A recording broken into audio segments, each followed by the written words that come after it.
Okay, well, get your phone then. Are we live? Can you hear us? I'm pretty sure we're live. Can we be heard? I want pickles too. I have pickles. Actually, they're his pickles. I've just been drinking the juice out of them. You have? Shh, don't tell him. It's a secret. You just told me. I'm right here. I have no idea what you're talking about. I'm right here, goofball. Welcome to our at-home Hurricane Etta Q&A stream. Welcome.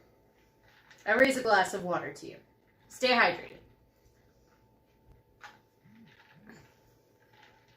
And my phone just buzzed because we are live. Mm-hmm.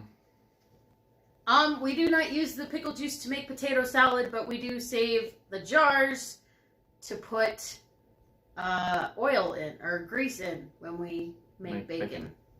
Or when we make anything that has a lot of grease. Hey guys! Hey Tiffany Ann! Is that Rose? That is Rose. That's Lena? Rose. Katie? Hi! Hey everyone! And yes, guys, in case you noticed, I did get my hair cut. I finally got rid of that mop head that I had. I did not get my hair cut yet. Sunset, hey! Christine, hey! What's up, y'all? What's up? How you doing tonight? Add pickle juice to your potato salad. It's really good. I'm going to have to give that a shot next time I make potato salad. Hey, Michelle! Life with Roxy! Hey, Roxy! How you doing, girl? The newly engaged to Aaron from my Disney World Fix, Roxanne. Hi! You still loving being engaged? Soon to be Mrs. My Disney World Fix. I know, right? I'm so excited for you. A girl can dream, can't she? It was nice meeting you as well. You know what? I told Mike after we dropped you guys off, I was like, man, I really hope I made a good impression. Because I can be very weird when you first meet me. Ask Mike. When he first met me, I was very weird. So I was just I asked him, I was like, oh my god, did I make a good impression? Oh my god, how'd I do? He was like, you did fine, babe, you did fine. And I was like, oh, shut up, you're biased. So, hi.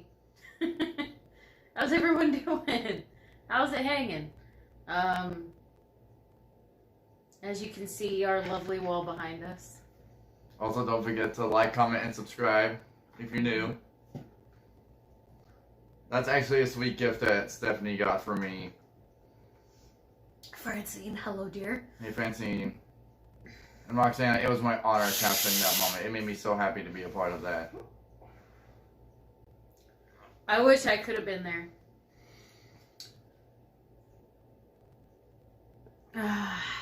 What are you doing? Putting on Do Not Disturb, so that way my phone doesn't vibrate when I get notifications. Okay. I also see Disney ears. Yes, I have Disney ears. Mm-hmm. So, Mike, how come you didn't go to Magic Kingdom today? Why didn't you go to Magic Kingdom today? Okay, because the hurricane was due to make landfall today. I didn't look up what specific time it was due to make landfall, so I didn't want to risk going to Magic Kingdom today and having to spend half my time inside of gift shops. Hi, Lorna. Or worse, leaving because of hurricane winds and such. Yeah, when I was in at work today, it was going between downpouring and not raining at all. So, and it wasn't like, downpouring and then fading. It was just like, whop! All the water was coming down and then nothing. Hey, Lorna. Hey, Lorna. Hey, Tiffany Ann, Sunset, Francine. I think we already got them all. So, as you guys may have noticed, we are doing a home stream because of Hurricane Etta, they call her. And so basically we're opening up the floor for you guys. Whenever we're in the parks, you ask us all kinds of park-related questions. Here's your chance to get to know us as non-park people. Just as our normal goofy selves. Obviously, you guys see the Disney ears in the background. We do love our parks. Well, hello, Christina. Hey, Christina. We love going to the parks, but we also are fairly goofy people in general. You can ask us questions about our favorite dinosaurs, or anything like that. Anything that comes to your mind that is not theme park related, you can go ahead and ask us. What's something you wish your viewers knew about you? That's a good one. Who comes up with hurricane names? I don't know. I think the Weather Service does that. Do we have a hurricane kit put together? We do not. No. We are that ill prepared. But we live in Florida, so it's fairly easy. You can pick up a hurricane kit pretty much anywhere. And it's got batteries and flashlights and all that. And also, we pretty much stock up on canned goods anyway. So if we were to be locked down during a hurricane, we'd be fine, because we have hurricane or we have canned food. And my mom has one of those Brita water filters, so we wouldn't have to worry about running out of water. This is Dreamy! This is my cat! Which, interestingly... For anybody asking to see him. Which, interestingly, I just went out and I bought him a little pet bed today. And he actually sleeps in it. Yeah, he usually doesn't like beds. Anyone else that would buy him a bed, he would avoid it like the plague. But no, Mike buys him a bed and he sleeps in it. Wouldn't even buy a bed if I liked it. What superpower would you have if we had a superpower? I don't know. What superpower would you have? Flight. Flight? I would have the superpower to change probability. So if there is a very low probability of me having $1 billion in my pocket, let me just go ahead and change that, and I have $1 billion in my pocket. Dreamy is about 9 years old. He weighs 17 pounds, so he is overweight. Last time we weighed him, he was 17 pounds. But Stephanie, honey, you've had him on this special dietary food for like a month or so. I have. I've had him on like just regular Iams diet food. There you go, baby. And so he probably lost a couple pounds. Thank you. He is my baby. Hold on, let's see. Michelle, we have to go back because there are questions that we're missing. Imagine Mike in the Magic Kingdom just getting blown away like Mary Poppins. You know what? He would do that. What is your greatest fear? My greatest fear is... big spiders and big snakes. Well, that's not mine. I That's like me. snakes. My greatest fear, I would have to say, honestly, is being late to events. Anyone that knows me knows that I love to be early. And I was in marching band in high school, so that just sort of reaffirmed that. Also, my greatest fear is the cruelty of mankind, and the things mankind will do to each other just because they can, which kind of stinks. Mm-hmm. What's another one? Flirty stock up on your barbecue and beer? Yes, they do. Rose, we did not ever find the tiger. I think by the time we got back around to the tree, the sun was already set, and they had the projections up on the Tree of Life. I saw the tiger in the projections, like through the projections. Thank you. That Star Wars calendar, I don't know when he got that. When did you get that Star Wars calendar? I don't know. I think Mom got that for us. Yeah, his mom loves Star Wars and The Mandalorian specifically. She loves Star Wars, but she is also a big fan of those Thomas Kincaid Disney calendars. Oh, yeah, she loves those too. She loves Thomas Kincaid. And Jeffrey says... Specifically his Disney stuff. Dreamy looks like Olaf. Their cat. Yeah? Olaf. What are your regular jobs? Peggy, that's a really good question. I work in fast food. I work at my local Goodwill store. And by local, she means like 35 minutes away. Yeah, it's about 35 minutes away. But I do what's called sorting. So I stand in the back and I sort clothes. Anything that anybody donates has to be sorted. If it's good, it gets sorted into men's versus women's, so that the people hanging it up can do that. And then if it's bad, it gets put into a big bin that goes into the outlet for, it goes to a Goodwill outlet instead of just a regular Goodwill store. Alright, so let's see. Regular jobs. Christine says both of her cats sleep in the bed. Nice. Sunset asks, Mike, what's something funny that Steph does? And Steph, what is something funny that Mike does? So let me tell you, Sunset. Good question. Where's my water? This one has a very hilarious and quirky habit. For some reason, she likes to pop my pimples. I have no idea why.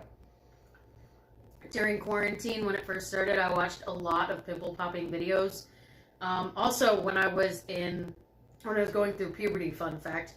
Family friendly. I'm being family friendly. When I was going through puberty, I didn't get a lot of acne on my face at all. And, I would see all the girls, going to the bathroom in between classes and popping their pimples or covering up their acne. And I was like, well, I'm not getting any acne. Why is that? I'm part Italian, I'm part German, and there's a little bit of British thrown in there. So I'm not sure if that has anything to do with it, but I never really had a problem with acne growing up, and everybody is all like, oh my god, I used to have to pop my pimples. And I'm like, okay, so, what?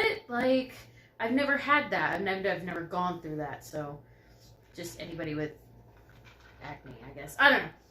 But something funny that he does that I really like, or that I find just hilarious, is you can't really see it because his bedside table is not in the shot, but he'll make himself chocolate milk, and he's really, really good at making chocolate milk. First of all, let me say, when I first started hanging out with him, I'd go over to his apartment, and he'd make me chocolate milk, and that's one of the reasons why I fell in love with him, because he's really good at chocolate milk. Impressions in chocolate milk, fellas. That's all it takes to impress a woman. Chocolate milk and making her laugh. Always a good way to go. But yeah, he'll stock up on glasses of chocolate milk. He'll finish it, and he'll rinse out the glass, but he'll leave the glasses sitting out, and I think that's a little funny and also kind of annoying. It's a bad habit of mine. But she's trying to house train me right now. But also, when Dreamy sleeps on our bed, in the middle of the night, Dreamy will curl up next to Mike, and Mike will kind of just throw his arm around Dreamy and not even think about it. And when Mike is awake, he's terrified of Dreamy scratching him. So it's just kind of funny. Yeah. So anyway, Christine recommended science diet for cats. Mm-hmm. I think that's what you have, right? Some kind of science diet. Yeah, sort of. Brian Orger, what 3 things do you hate most and love about living in Florida? Ooh, good question. I miss, And just for the record, guys, we're just trying to get caught up with some of the old questions. So put your questions in, we'll get to them. Even if we don't get to them right away. Mm-hmm. So 3 of the things I love the most about living in Florida. Can be summed up this way. Theme parks, palm trees, and being able to swim in the pool on any given day during the year, even if it's Christmas Day. What about you? 3 things I like. Mm. Again, as you said, theme parks. Mm-hmm. Weather, Mm-hmm. when it's nice. Mm-hmm.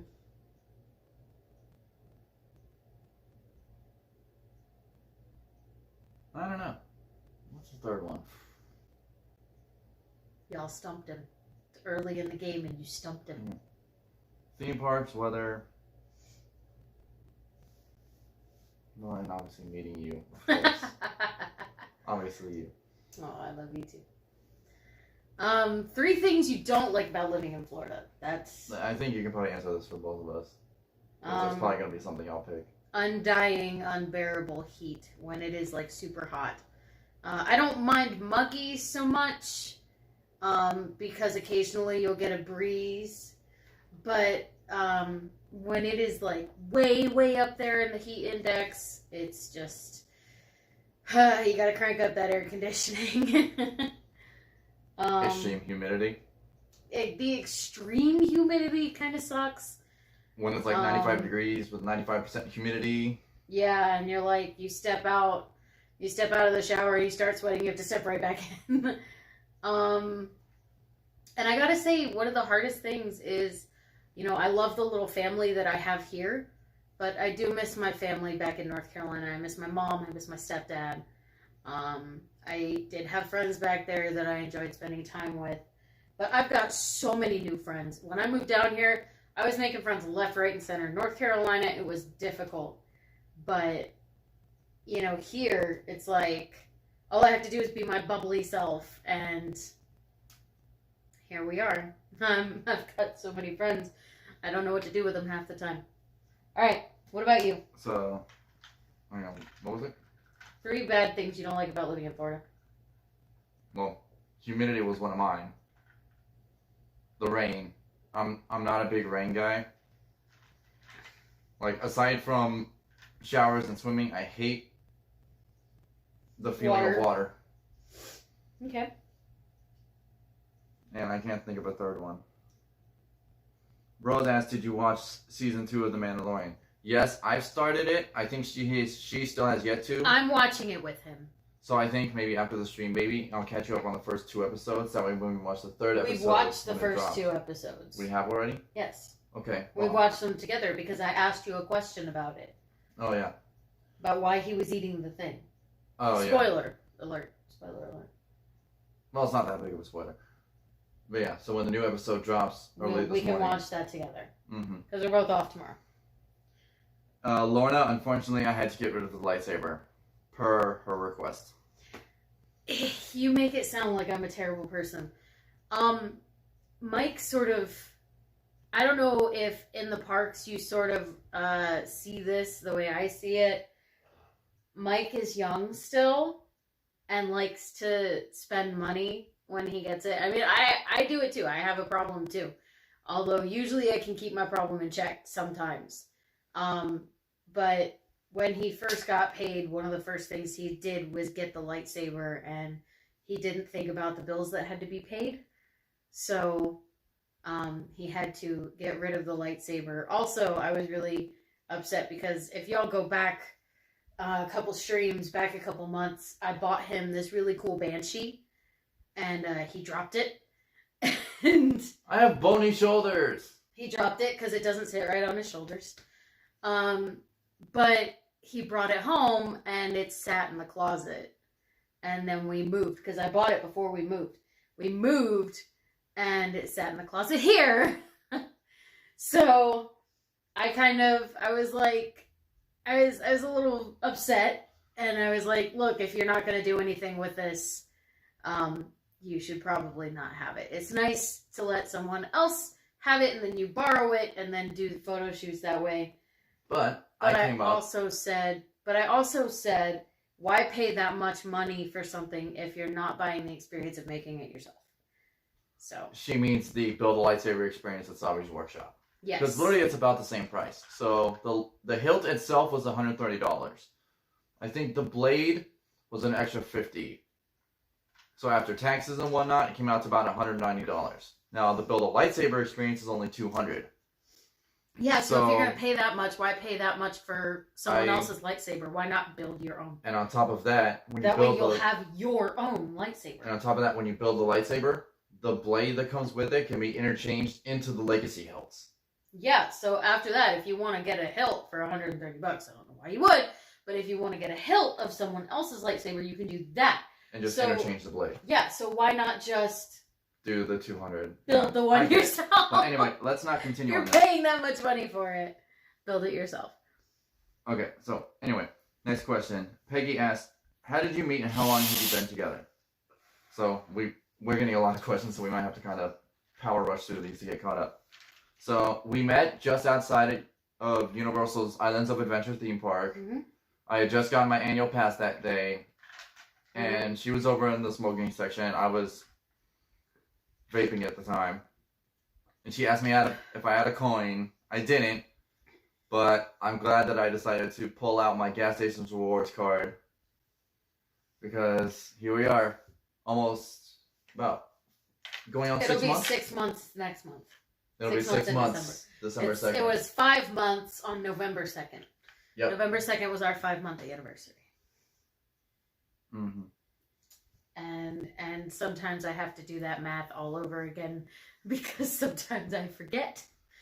Okay. And I'll have to go back and watch that stream. Mm-hmm. Yeah, so John asks, when am I going to be a photo guy at Disney's Magic Kingdom? Well, unfortunately, John, Disney is not hiring on any new people at this time. At least not entry-level jobs like photo pass people and attractions. They're only really hiring in jobs that are needed, like chefs, potential executives of certain kinds. That's really it. They're also doing a lot of, because a lot of their people are still furloughed or are done being furloughed and they need to be put somewhere else. So they're doing a lot of internal applications. Universal's doing the same thing. I can't go back as an event guide right now because I'm only seasonal there. But if I wanted to, I could go back into a different area. But what I have to do is keep an eye on the internal application website. So they're not hiring from the outside quite yet, but they are moving people around and doing like internal applications for people. So if you already work for Disney, you have a chance at being a photographer or a ride operator, what have you. Yeah, because I'm sure I heard a lot of you heard that a lot of entertainment cast members, like people in cavalcades got reassigned to different places, so either attractions or hotels. Or even just there are people standing around, making sure you keep your mask on properly. Mm-hmm. Which is, I think they're making that sort of like an entertainment thing because you're dealing with the guests and you're interacting. So there's also that. Mm-hmm. Christina asks, what do you like to do in your spare time besides the parks? Good question. I like to read. I love to read. I am rereading currently the Harry Potter series. I have the entire Harry Potter series in paperback. I'm currently rereading that. I'm also listening to, on YouTube, because they have these, the Kingdom Keepers series, which is a series by an author called Ridley Pearson. If you've ever heard of the series, find me on Instagram, let me know. We'll create a chat of people who have read it, and then we'll all just obsess over it because I love it. That was the one, right? I think so, yeah. So he is going to share the post where we met it's into literally the chat. It's literally at the very end of the stream, like probably the last half hour or so. Yeah, you'd have to like go all the way to the last bit of the stream because after me and my friend got his information and left him, he went back and ended the stream. Okay. Now, what I like to do in my spare time in the stream, or when I'm not streaming, I'm pretty much just chilling around the house, sleeping, watching TV. Watching comedy. He likes to watch, I'm a big stand-up comedy guy, so I'll watch anyone. He loves the stand-up comedy. Sometimes we'll fall asleep to it. He's been on you've been on a Robin Williams kick lately. Yeah. You've been watching a lot of Robin Williams, Christopher Titus. Mm-hmm. Hopefully someday in the future when I can get my Netflix reactivated. It's been a while since we watched Bert. The machine. I am the machine. I am the machine. Yeah, anyway. Not being endorsed by them, sorry. Rose wants to hear an impression, so should I do Ghost Host or Rod Serling? Take your pick. Most popular. Ghost Host. Go with your Ghost Host. Excuse me, do you have a coin I can borrow? That's me. Ha, that's me. He did me. No, anyway. I'll do one line from Haunted Mansion and one from Tower of Terror, so you can hear both. Okay, so everybody close your eyes. Close your eyes. Stop typing. Close your eyes. Go. Welcome, foolish mortals, to the Haunted Mansion. I am your host, your ghost host.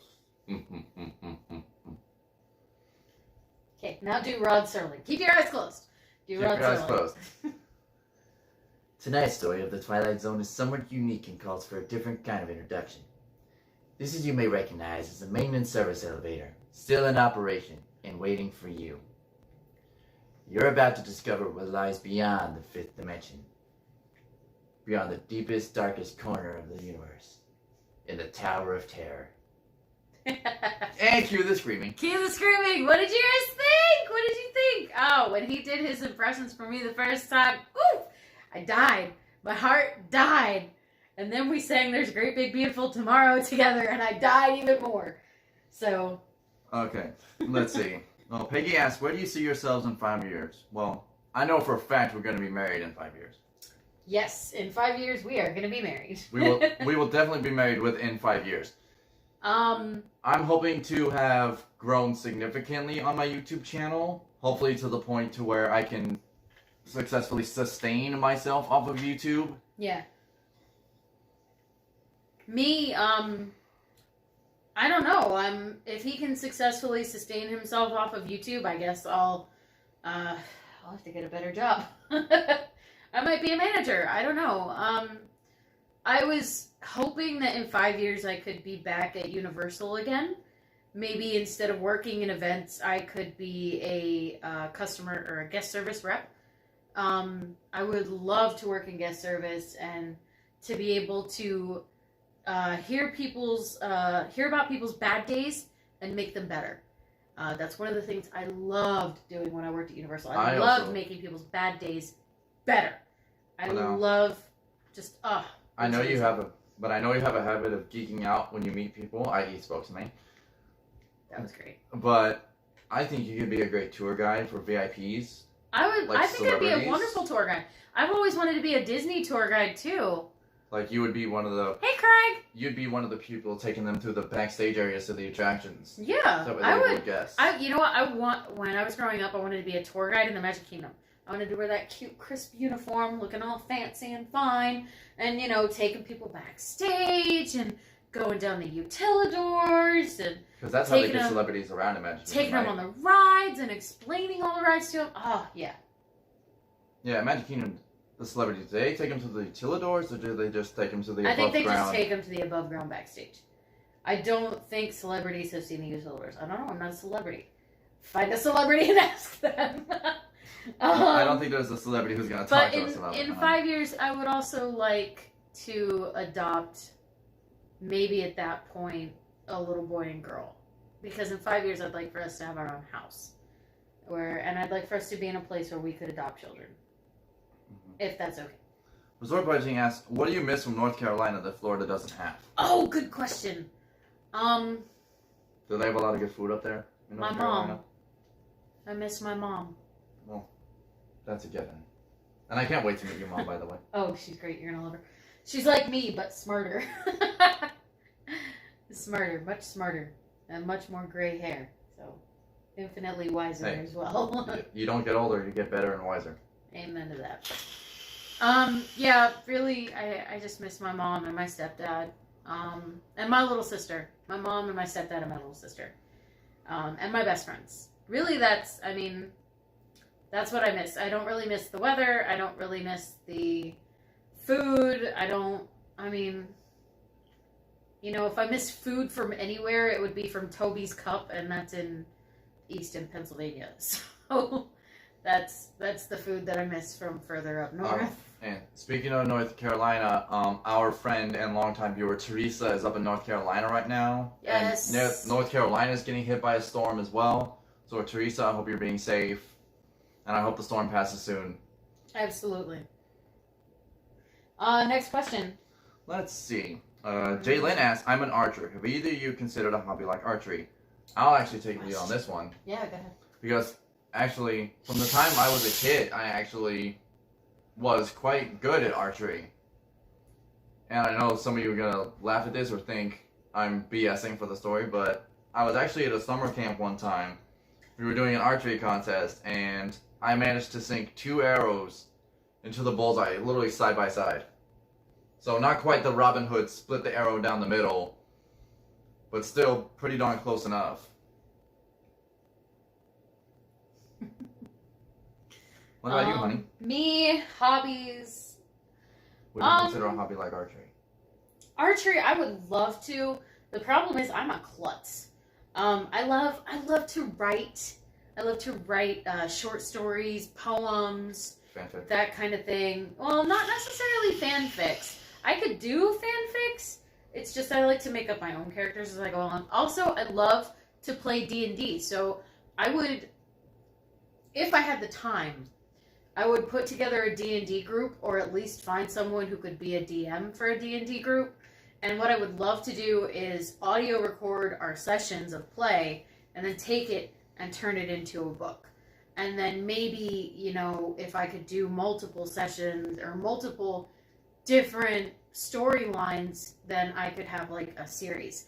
I would love to be able to do that. Right now, I just create characters because I love creating characters. Although, I'm not sure if she's still in here, but Carla, Mama Twinsy, if you're still watching, hi. Hey, Mama Twinsy! Say hi to the rest of the fam for us. Lorna asked, this is actually a good question. When you apply to work at Disney, do you apply for a specific job in a particular park, or do they allocate you depending on your strengths? Lorna, that's a very good question. When I applied for Disney, I applied for a job as a guest, not really, park services. That's what they call it. Park services, i.e. custodial. I applied for custodial. They brought me in, interviewed me for custodial, asked me if I had ever used any specific custodial tools or equipment. I said, unfortunately, no. They said, if you had to do a backup, if you had to pick a backup, which backup would you pick? And I was like, honestly, I would love to work attractions. I would love to work attractions. I would love to just be in the parks. If you could put me in the parks, dealing with the guests, making their day better, that's where I'd love to be. And I guess I gave a really, really stellar performance, or a really, really stellar interview, because... I guess, well, it is Disney, so I guess you could technically call it a performance. Yeah.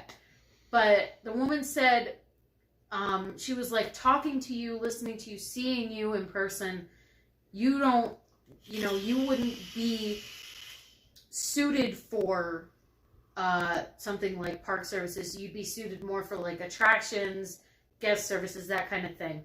But at the time, a lot of people don't know this about me. One of my teeth is ceramic, because when I had a job working at Liberty Tax, I was outside, I was waving, I was dressed like a Statue of Liberty. We've all seen them, we've honked at them. Some of us have flipped them the bird. But I was outside, and I had a color guard flag that I bought after high school, because I was in the color guard in high school. And I was doing some tricks with my color guard flag, and I was doing stuff that I knew how to do, stuff I could do with my eyes closed. But I made a very rookie mistake of tossing the flag up and looking up as it came down, and I was like, wow, that's getting closer, and then it hit me and chipped my tooth. And I had that chipped tooth for quite some time. And, like a month or two and $3,000 later? No, like a few years and $3,000 later.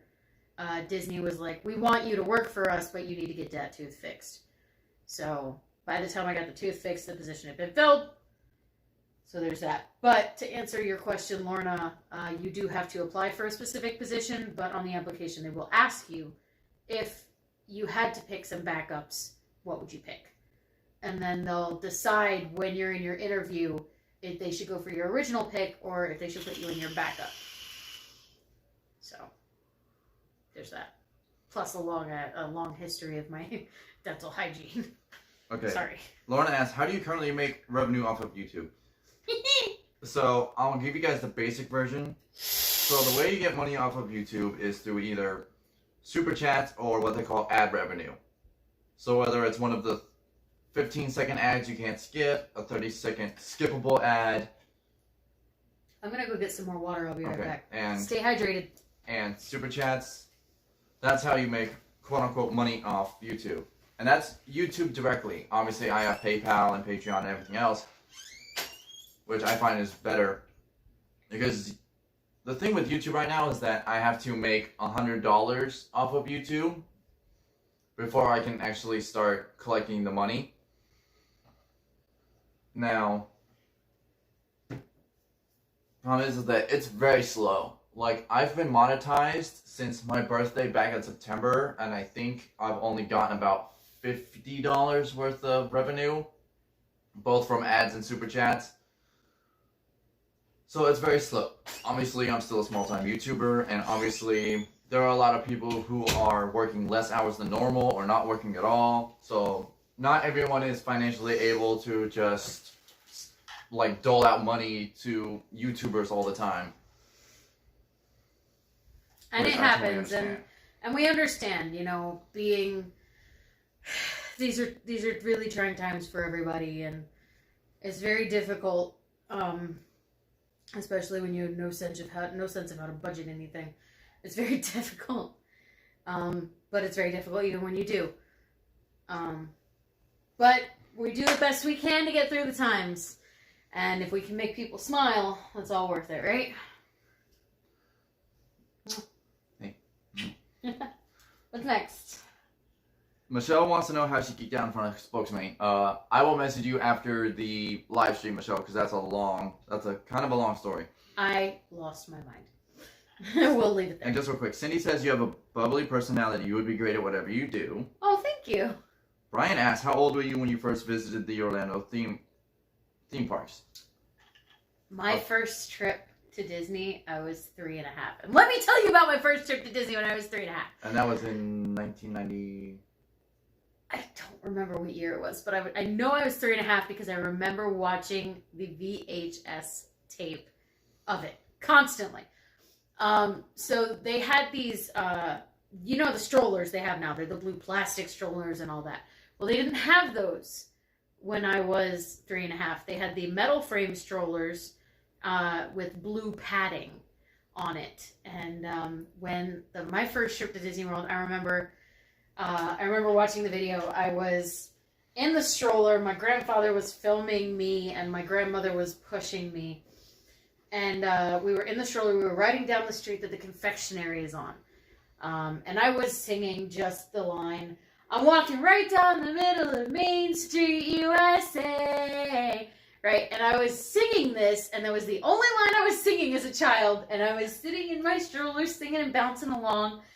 And my grandmother used to make my Disney dresses. Like, she would make me, I think I had like Snow White and Belle, I think. I never had Cinderella. Snow White and Belle were my favorites. And she made me a Snow White dress, and I remember standing on the wooden bridge. There was a wooden bridge somewhere from the hub to Adventureland.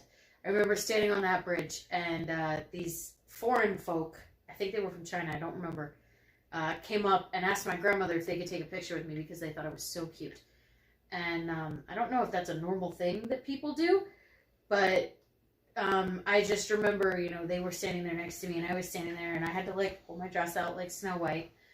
I also remember Mickey's Starland, or I think it was Mickey's Birthday Land at that point, because there was a show where the host was called CJ, and there was this box that, they had to have Mickey there. Mickey had to be there to open this box, and she had to go all around and look for Mickey, but every time she would go backstage, another set of characters would come on stage. So it was like Goof Troop. So they had Goof Troop, and then they had Tailspin and Rescue Rangers, Darkwing Duck, and all these people. So this was like back during the heart of Disney Channel when they had all the good shows on there. Yeah.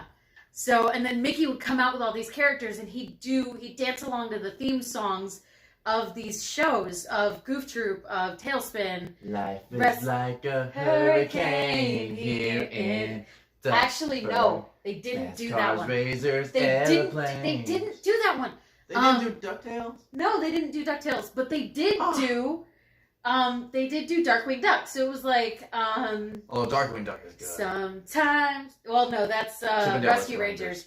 But they did Darkwing Duck. I mean, it was just a cool thing, And I remember being a kid watching this and watching Baloo and King Louie dancing around on stage to Tailspin.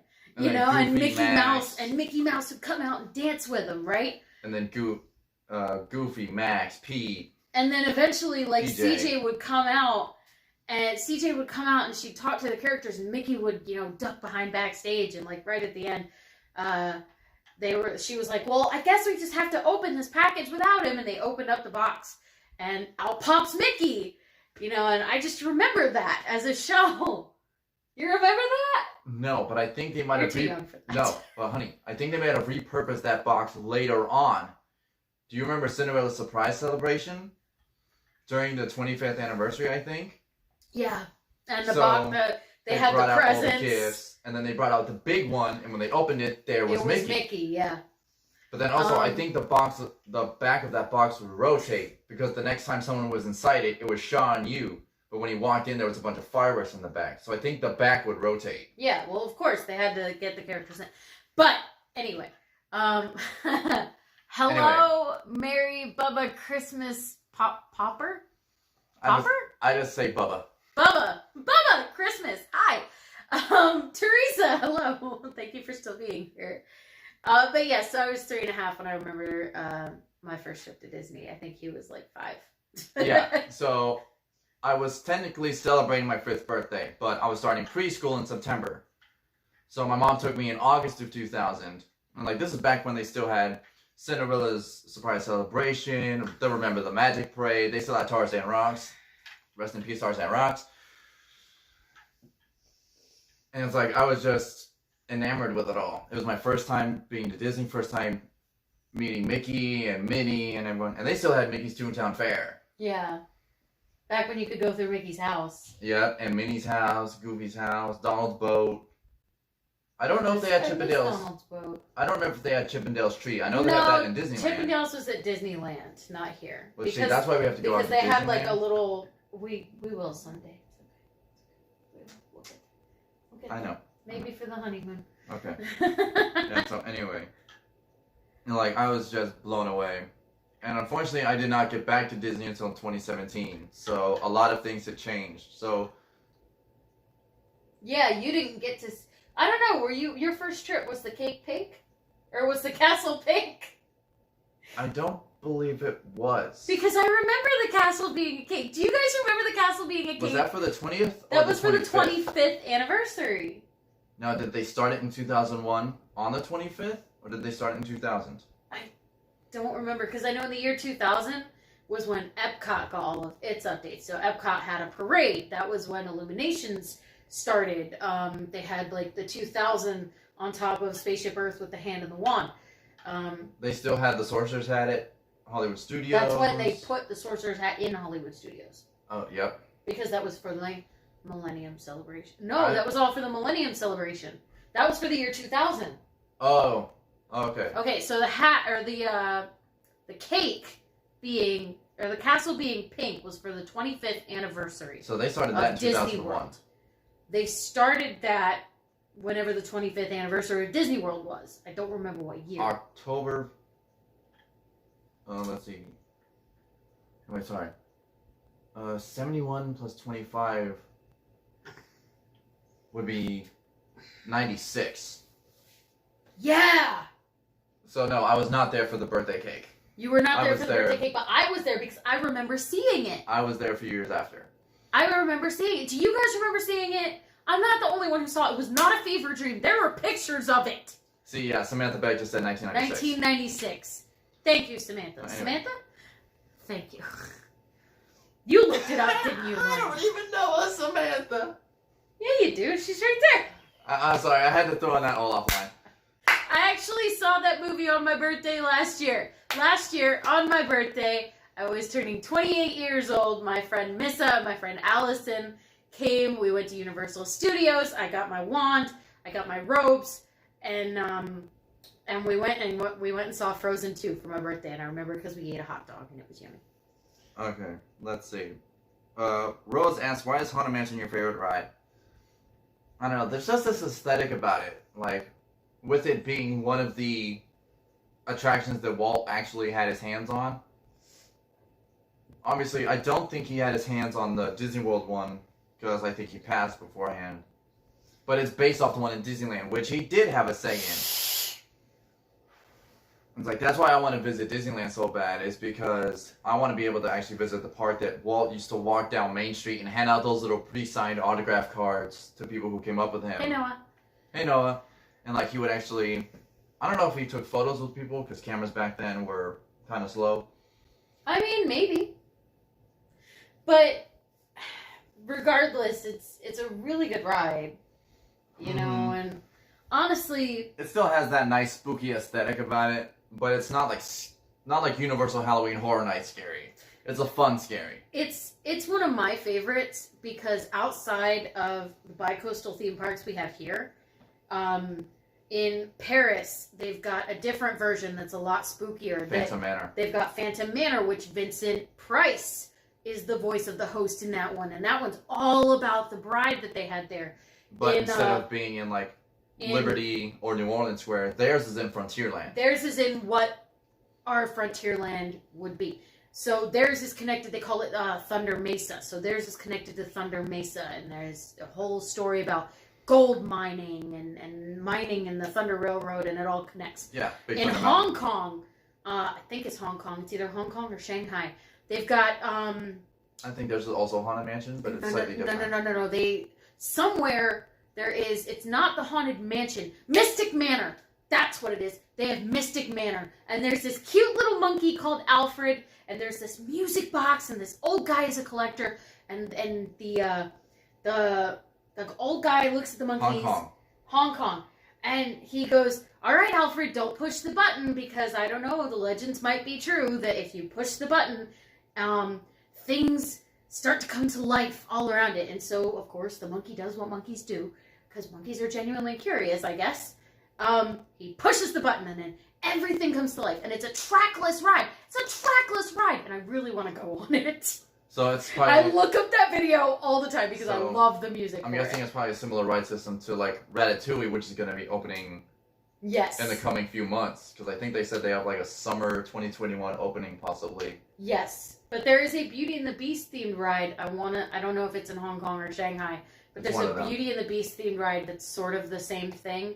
It's that trackless ride system, and then you go through the ride. And when I read the comments said that that whole land, that whole area is the village.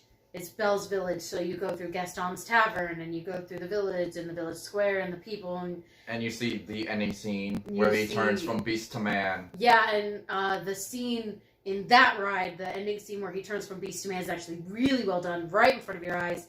And it's just a beautiful transformation scene. It's literally like a digital version of the Broadway transformation. Yeah, it's really that cool. Seamless, and it's that flawless, you don't even notice it. Yeah. Okay, next question. Yeah. The thing with Mystic Manor, though, is that it has a fantasy-based themes with no references to departed souls due to differences in traditional Chinese culture. Yeah. So that's their... Because obviously Disney wants to... That's their answer to our Haunted Mansion. Because, in Chinese culture, how they view the spirit world versus how we view the spirit world is very different. It's obviously very different. And it's beautiful to learn about. If you ever get a chance, look it up because it's amazing. But it's just, that obviously each area has different, and that's great. Next question. What's the next question? Let's go back up. The last one was Haunted Mansion. Mm-hmm. Well, Lorna says if I had it, I'd donate 100 right now. Lorna, you don't have so to. Much, honey. You don't have to. Donations are always appreciated. We love them, but they are never, ever, ever asked for, never, ever required. We just ask that you come and spend some time with us. But also, guys, if you are just joining, make sure you like, comment, and subscribe. I like that sign. That was a good investment. That was a very good investment. That was a great investment. Walmart. Bubba real quick says, Mike, I love you. You're my idol. Well, thanks so much, man. I appreciate that. Teresa said, I found the pictures from when we went to Fantasmic. That was when I live streamed for the first time with Prince Charming Dev. Teresa, you're going to have to send me those photos. Because I want to show those to Stephanie. Oh, that'd be cool to see. Oh, yeah. And this is actually, I guess I can combine Lorna's question with another one that I saw.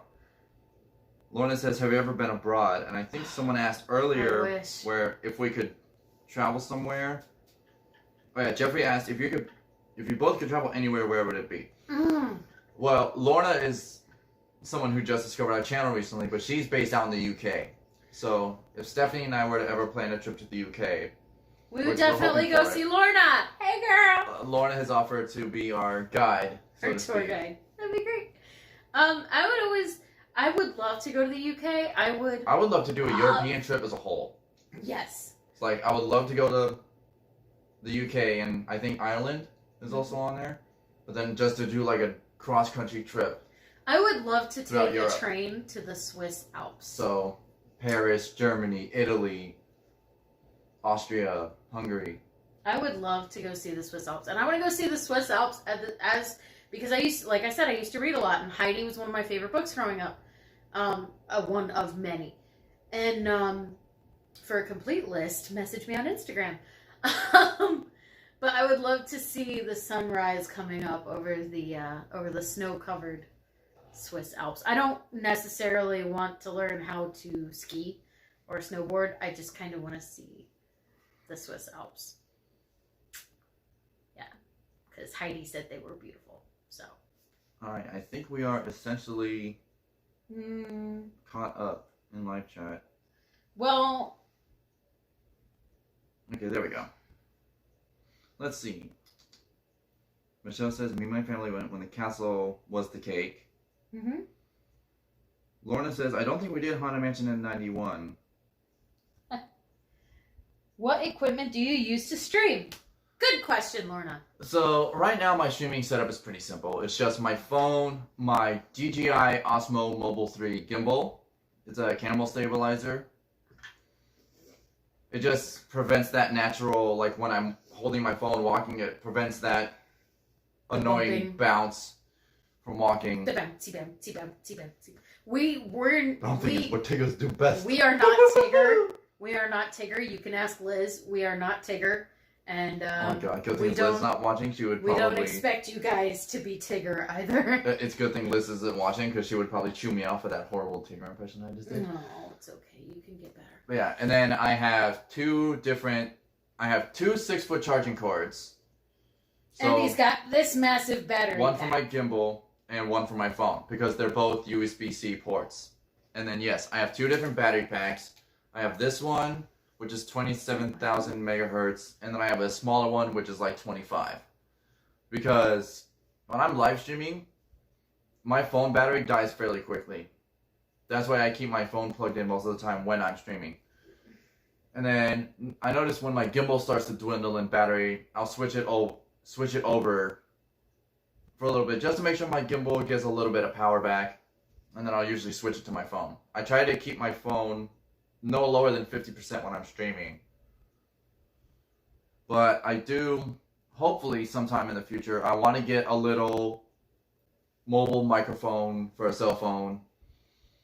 So that way he can put the microphone up there so when the wind blows, you don't hear wind. And so the microphone can sort of fuzzy out all the noises around him so you can hear mic versus wind over mic.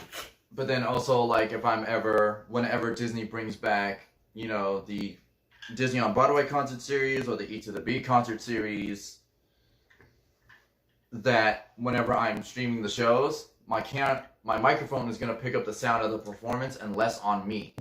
Because a lot of these concerts I go to, I like to sing along. And I've noticed that tends to be an issue on some of my older streams when I vlogged or streamed at E to the B, Festival of the Arts. You can hear me singing in addition to the performers. Yeah, I mean... So I want to eliminate that. And well, I find that cute. A lot of people don't, might because not. they like to just watch the show. They don't like to hear someone singing over the show. Sorry, one of my friends is messaging me about Harry Potter questions. All right. She's and a Tyler, Hufflepuff. So. I think you already told Tyler this. He said, "Where did you get that sign?" You got it from Walmart! We got it at Walmart. like $20. Yeah, like $20. It came with the letters, so there's 3 of each letter. And then it came with... It comes with a bunch of emojis too. And it comes with a whole bunch of emojis, and there's like commas and apostrophes and stuff like that. So, and it's just, you know, a little marquee sign. You can find it in the, I found it in the electronics section. It was actually marked down from like $40 back when everybody was buying like marquee signs. So it was like $20. Mm-hmm. I love it. I love it. Lorna asked, what about signal boosters? She also asked about signal boosters. Not right now, but I'm hoping maybe I can eventually get some form of signal booster in the future, so that way I can stream on rides that are harder. Yeah. Like Little Mermaid, Haunted Mansion. What are some other attractions that are really hard to stream on that I have issues with? Well, I don't know. If you get a waterproof setup, you could film on the water rides. Mm-hmm. So hopefully maybe one day in the future, if I have a really good phone that's waterproof and doesn't need a case, that would be nice. My problem is that the gimbal is like, if I take it on very extreme rides, like high-speed roller coasters, the motor may break. Yeah. And the arm and the motors may break. Because the G-forces would mess it up. Yep.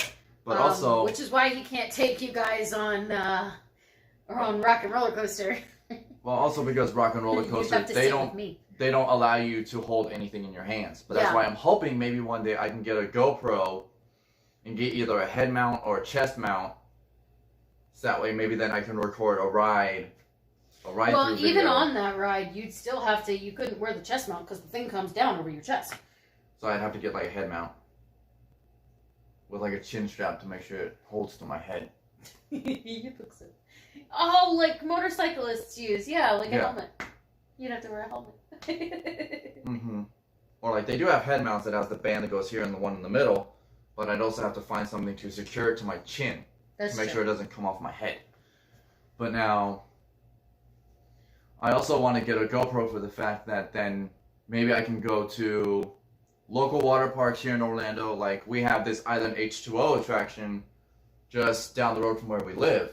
About 2 minutes down the road. And it's like $69.99 for an annual pass. So I could start doing vlogs there, and then maybe once I start making more consistent money off YouTube, I can then maybe consider going to Volcano Bay or the Disney water parks when they reopen, and I can start doing water park vlogs. So you guys can see my reaction going down water slides and this, that, and the other. Sorry, sometimes I have to take my glasses off to see what's right in front of me.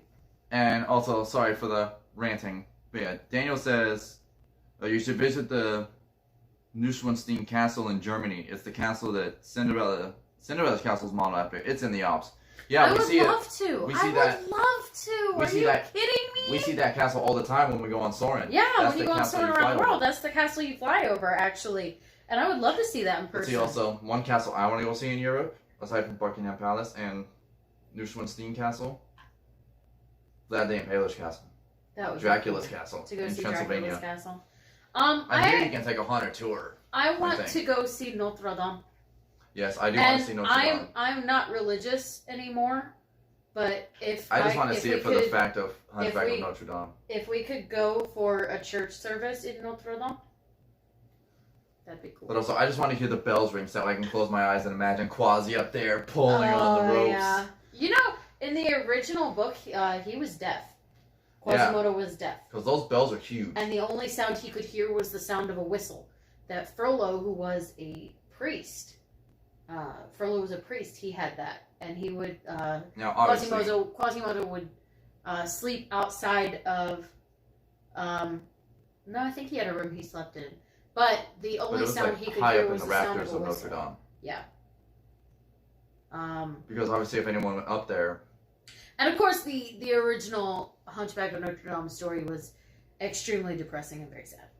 and then obviously in the animated movie, they changed Frollo from they a Disneyed priest it to a up. judge. But then for the Broadway show, they changed him back to a priest. And they gave him a brother. And and if you guys listen to the soundtrack, you'll understand why the brother is more significant than the role.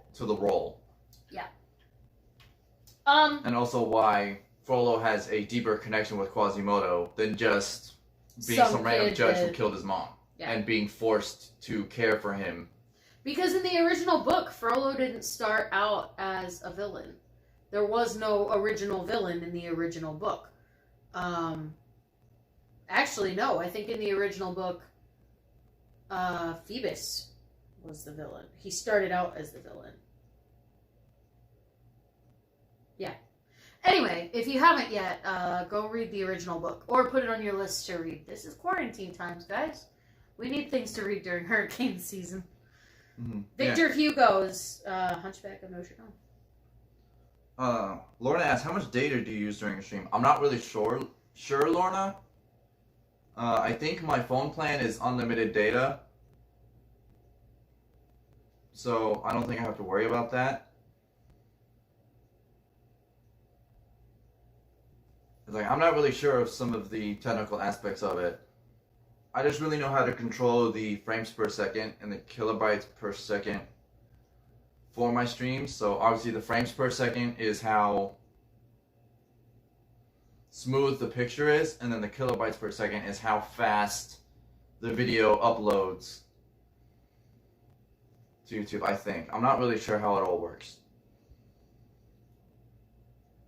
Rose asks, when Tron's open, will you ride it? I will, she will not. She will not do any high-speed roller coaster beyond, like, Goofy's Barnstormer or Flying Hippogriff. I do more than Goofy's Barnstormer. I ride Thunder Mountain.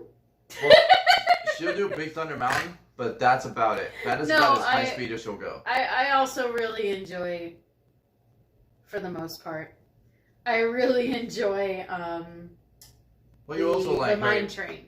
Oh yes, you like Mine Train. You like Harry Potter and the Forbidden Journey, but that's not technically a I do roller like coaster. the Forbidden Journey. That's not technically a roller coaster, and I only like it when I can actually get on it. But it is fairly intense just because of the way the vehicle tips you and moves you. I mean, the way the vehicle tips you, it makes me feel like it tips you, especially under the Whomping Willow. It feels like it tips you so you're like feet overhead. But it could just be me being a big girl. Also, that ride, depending on the day and the sensors and how they set everything, sometimes I can't get on it because a lot of rides at Universal are not fluffy friendly, whereas the rides at Disney are more fluffy friendly, sort of. More family oriented.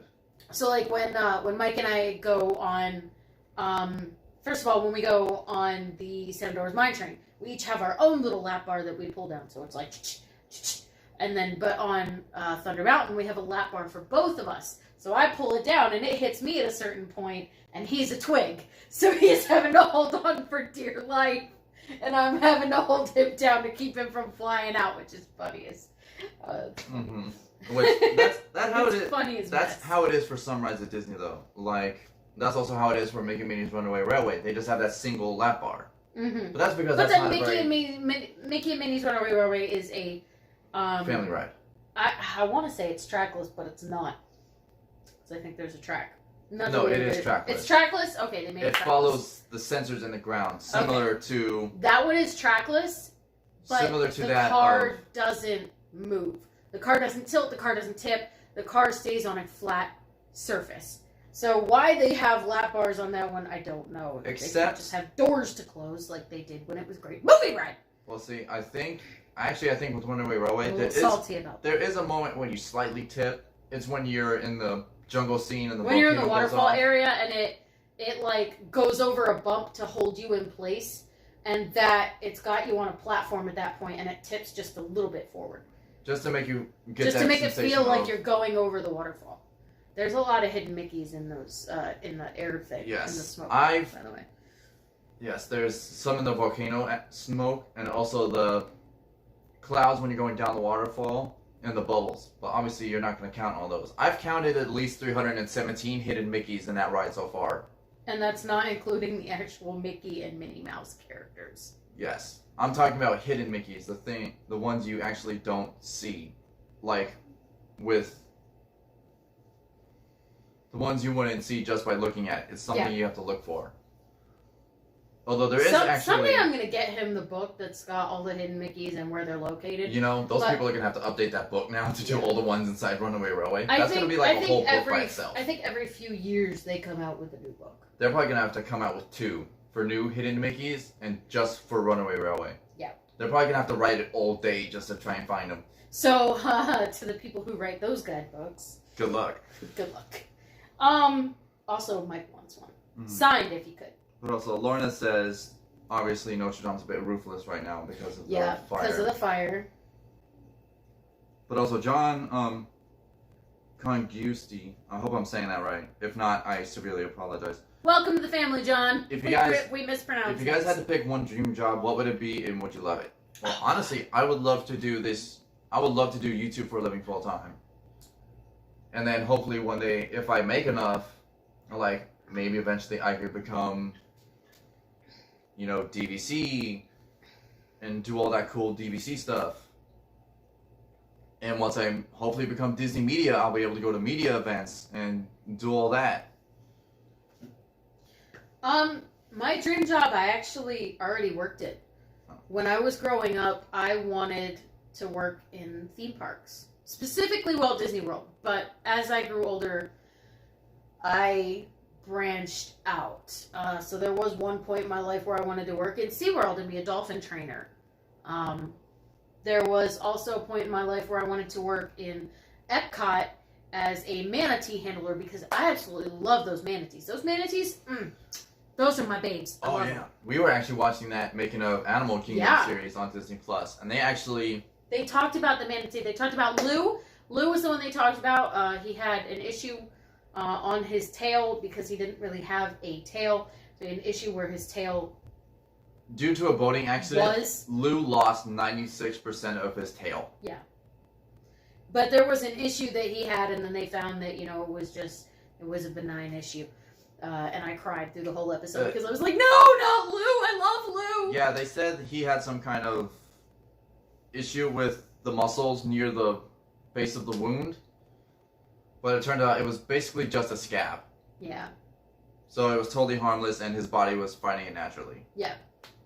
But then always, I love the manatees. I always go in and I talk to them.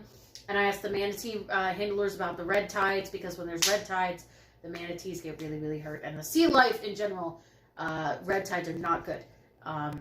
Isn't that when they go to shallower waters and that's when they encounter boating accidents? Sort of, yeah. I think so, yeah. But it just, you know, we got to take care of our oceans. We got to take care of our oceans and our planet because it's the only planet we have. It's the only one with chocolate. So, do that. Alright, but yeah. Well, Brian also warns, be careful in France. They usually hate Americans. Yeah, unless we're saving their butts in world wars. Oi! Hold off now. Don't get salty.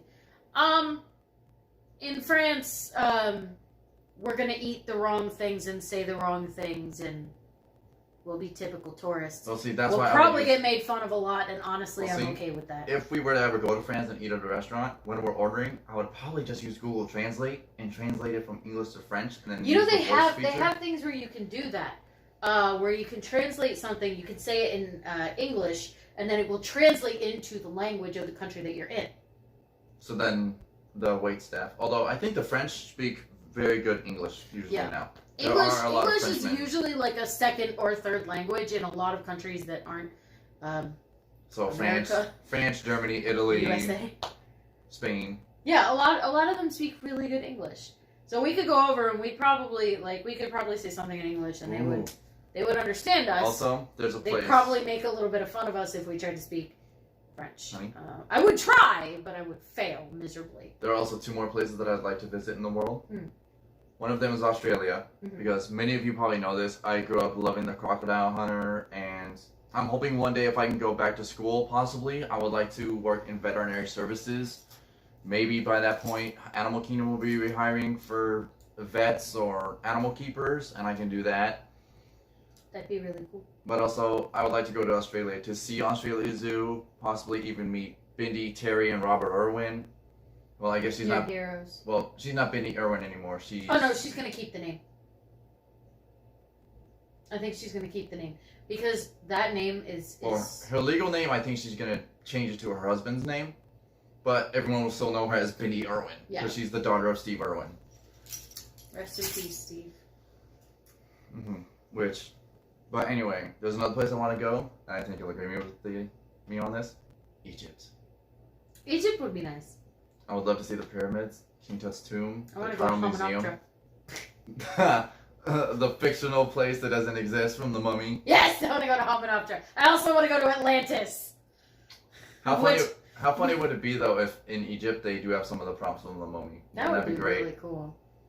We can go and I could say, I am a librarian. Oh. Yo. Oh, I'd like to be a librarian too. That'd be really cool. What if we actually, when we're in London, we have to do that Harry Potter tour? I would love to do that Harry Potter tour. I also want to do I want to go to the Doctor Who store. I want to go to the Doctor Who store. They have a Doctor Who store that you can go in, and in the back there's a TARDIS, and you go through the TARDIS, and it's bigger on the inside. Oh yeah, just real quick. Lorna says they ignore you if you try to speak French. Well, I won't try to speak French in France, though. Neither will I. Thank you for the tip, Lorna. Although, just real quick, Rose said I rode Forbidden Journey. I was scared of the spiders. Yes, I'm not a big spider guy, especially big spiders like tarantulas. Oof. And the acromantulas, as they're known in Harry Potter, are basically giant tarantulas. Like, when I say giant tarantulas, the babies are literally born the size of, like, a full-grown Goliath bird-eating spider. So they get huge. Well, let me tell you, every time I ride that with Stephanie, when I she have can to get tell on him it, to close his eyes. she tells me when to close and reopen my eyes. He will start cringing and Yes. 'Cause I do probably not have a like panic spiders. attack at the spiders. Next question. Anyway, Lorna asked, is there any way at all to get around the copyright in Tiki Room? Unfortunately not. No. Any music on any Disney attraction anywhere is immediately copyrighted. Yeah. Disney is very tight about the music in their attractions, as is Universal.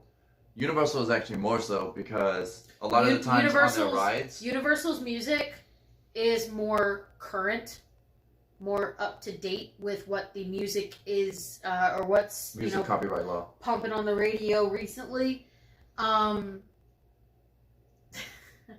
Yeah, I agree. She would be a great doctor, and I would Actually, no. I want to be a companion. I'd be your companion. We could be companions together. We'd have a female doctor and a Amy male and companion. Rory. Amy and Rory were companions. I mean, you've never seen Doctor Who. I mean, up until they had a female doctor, wasn't it a male doctor and female companion? Sometimes it was a male doctor and a male companion. Oh, well, I think it's about time. Captain Jack Harkness. Just say it. It's cute. I want to meet him too. Yeah. So, the only way to really avoid copyright of Tiki Room would be if you uploaded the video but just muted the whole thing. Yeah. But now Universal is also strict about recording on their rides unless you're media. Yeah. So you have to have a media pass. Or but even if you're media, you have to know what to record and what not to. Yeah. Because like on Transformers The Ride 3D, a lot of those scenes when you're actually seeing the Autobots fighting, those scenes are... from the movie. They technically classify them as movie scenes, which gets copyrighted. So and movie copyrights are different from audio copyrights, right? Yes. So like audio copyrights, they just take the money out of that. Video copyrights will get you a temporary ban on your channel, right? If you film long enough, probably yeah. Yeah. Like for a while, when I was live streaming at Hollywood Studios, when I live streamed the Frozen sing-along, it was only copyright claiming the music. They didn't care about the sing-along video clips. But now I think Disney is starting to crack down on the video clips because it does technically count as a movie scene. Yeah. Because obviously you have the first part of For the First Time and Forever, Let It Go, In Summer. They're playing clips of the movie scenes, and because Disney owns those movies, you can't film in there. You cannot illegally broadcast a movie, yeah. I think is what they're seeing it as. It's technically, I think it counts under the piracy laws. So, I love him, and as much as I think he'd make a great pirate, he's not one, and I don't want him to go to jail for that. So. Mm-hmm. Yeah, Lorna also says, you'll need to be concerts in Egypt. Done and done, I'm guessing, for showing us the Doctor Who and Harry Potter exhibit. Mm-hmm. She'll show us a UK itinerary. Yes! Jalen says my next job would be the next Indiana Jones stunt guy. Yes! I would. Absolutely! I would love to do that, but the thing is, you have to be a certain physique. Like, you have to be a certain height, certain build. You gotta have a certain muscle mass for that. And you also have to have some form of formal training as a stuntman, and obviously a resume. So you will have needed to have done some stunt work before that. Yeah. And as much as I can see him as a really good trapeze artist, I would love to be one of the Tumble Monkeys in Festival of the Lion King. they're getting rid of that show too. But hey, I actually did trapeze in high school. Yeah, but you would have to get back into it. So you'd have to you'd have to find a trapeze school, get back into it. But also, I'd have to learn how to do backflips and such, and I never learned how to do that. Yeah, you learned basically how to fly. You're falling with style. Well, see, the thing is, trapeze versus like the bars that they use, that's different because those bars are stationary. You're the one moving. Yeah. Versus a trapeze, that's swinging back and forth. Well, did you learn how to do the bars?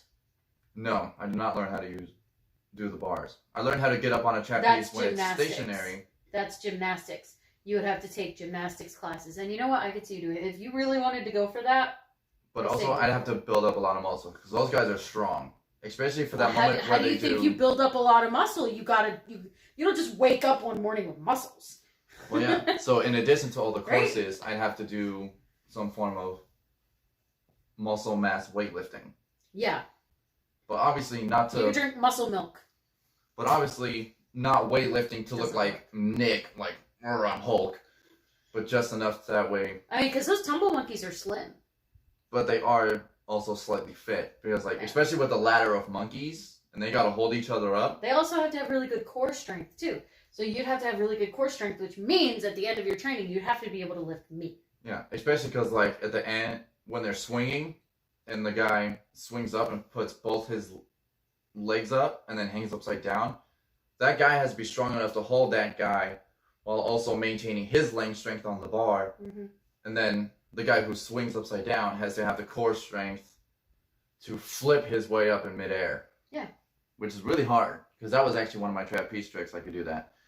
You did that? Yeah, so... I love you. You're so cute. So when I was swinging in trapeze, when it was going back and forth, I'd swing up onto the bar, and then midway through the swing before it starts going back the other way, I'd wrap my hands on the ropes and pull myself upside down. To the point where I'm hanging like 20 feet off the ground. Could you still do it? Probably. Ah! Somebody get him a trapeze. I'd like to see that. Although, Rose says when they took the picture in the spider scene, I thought the spider was on my head. Yeah, I think they take a know. picture in the spider scene, and Are they still releasing that photo? I don't think so. Yeah, because I haven't seen an area where they do photos. I think they take I know where they do the photos. It's in the shop. I think they do photos where the dragon is now, too. I think they do a couple of them. See, now that would be a cool photo. Yeah. Problem is with the Universal versus Disney is that even if you're an annual pass holder, you don't get photos free. Yeah. And that's one of the kickers. I think their photos are through they're through a company called Amaze Pictures. So, and you see them sometimes in the Disney theme parks. It's not through Disney directly. But it's not through. Well, no, the photo pass is through Disney directly. The ones at Universal, I think, are through like Amaze Photos or Amazing Photos. So it's like second or third party. Yeah, so you'd have to pay extra for that. That's why you have to pay. Michelle wants to be David Tennant's companion. David Tennant was great and a wonderful companion, but Michelle, I don't think you could ever beat Rose in his heart. Sorry. Also, Michelle says stuntman Nick, heart eyes.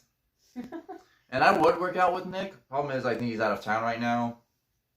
Also, Nick's workout routines would be different than the workout routines I would need to do to become a character performer like that at Disney. So obviously those tumble monkeys, yes, they're slim, but they do have very good upper arm and shoulder strength, core strength, and leg strength. Because when they're bouncing on those trampolines, they have to get a lot of height.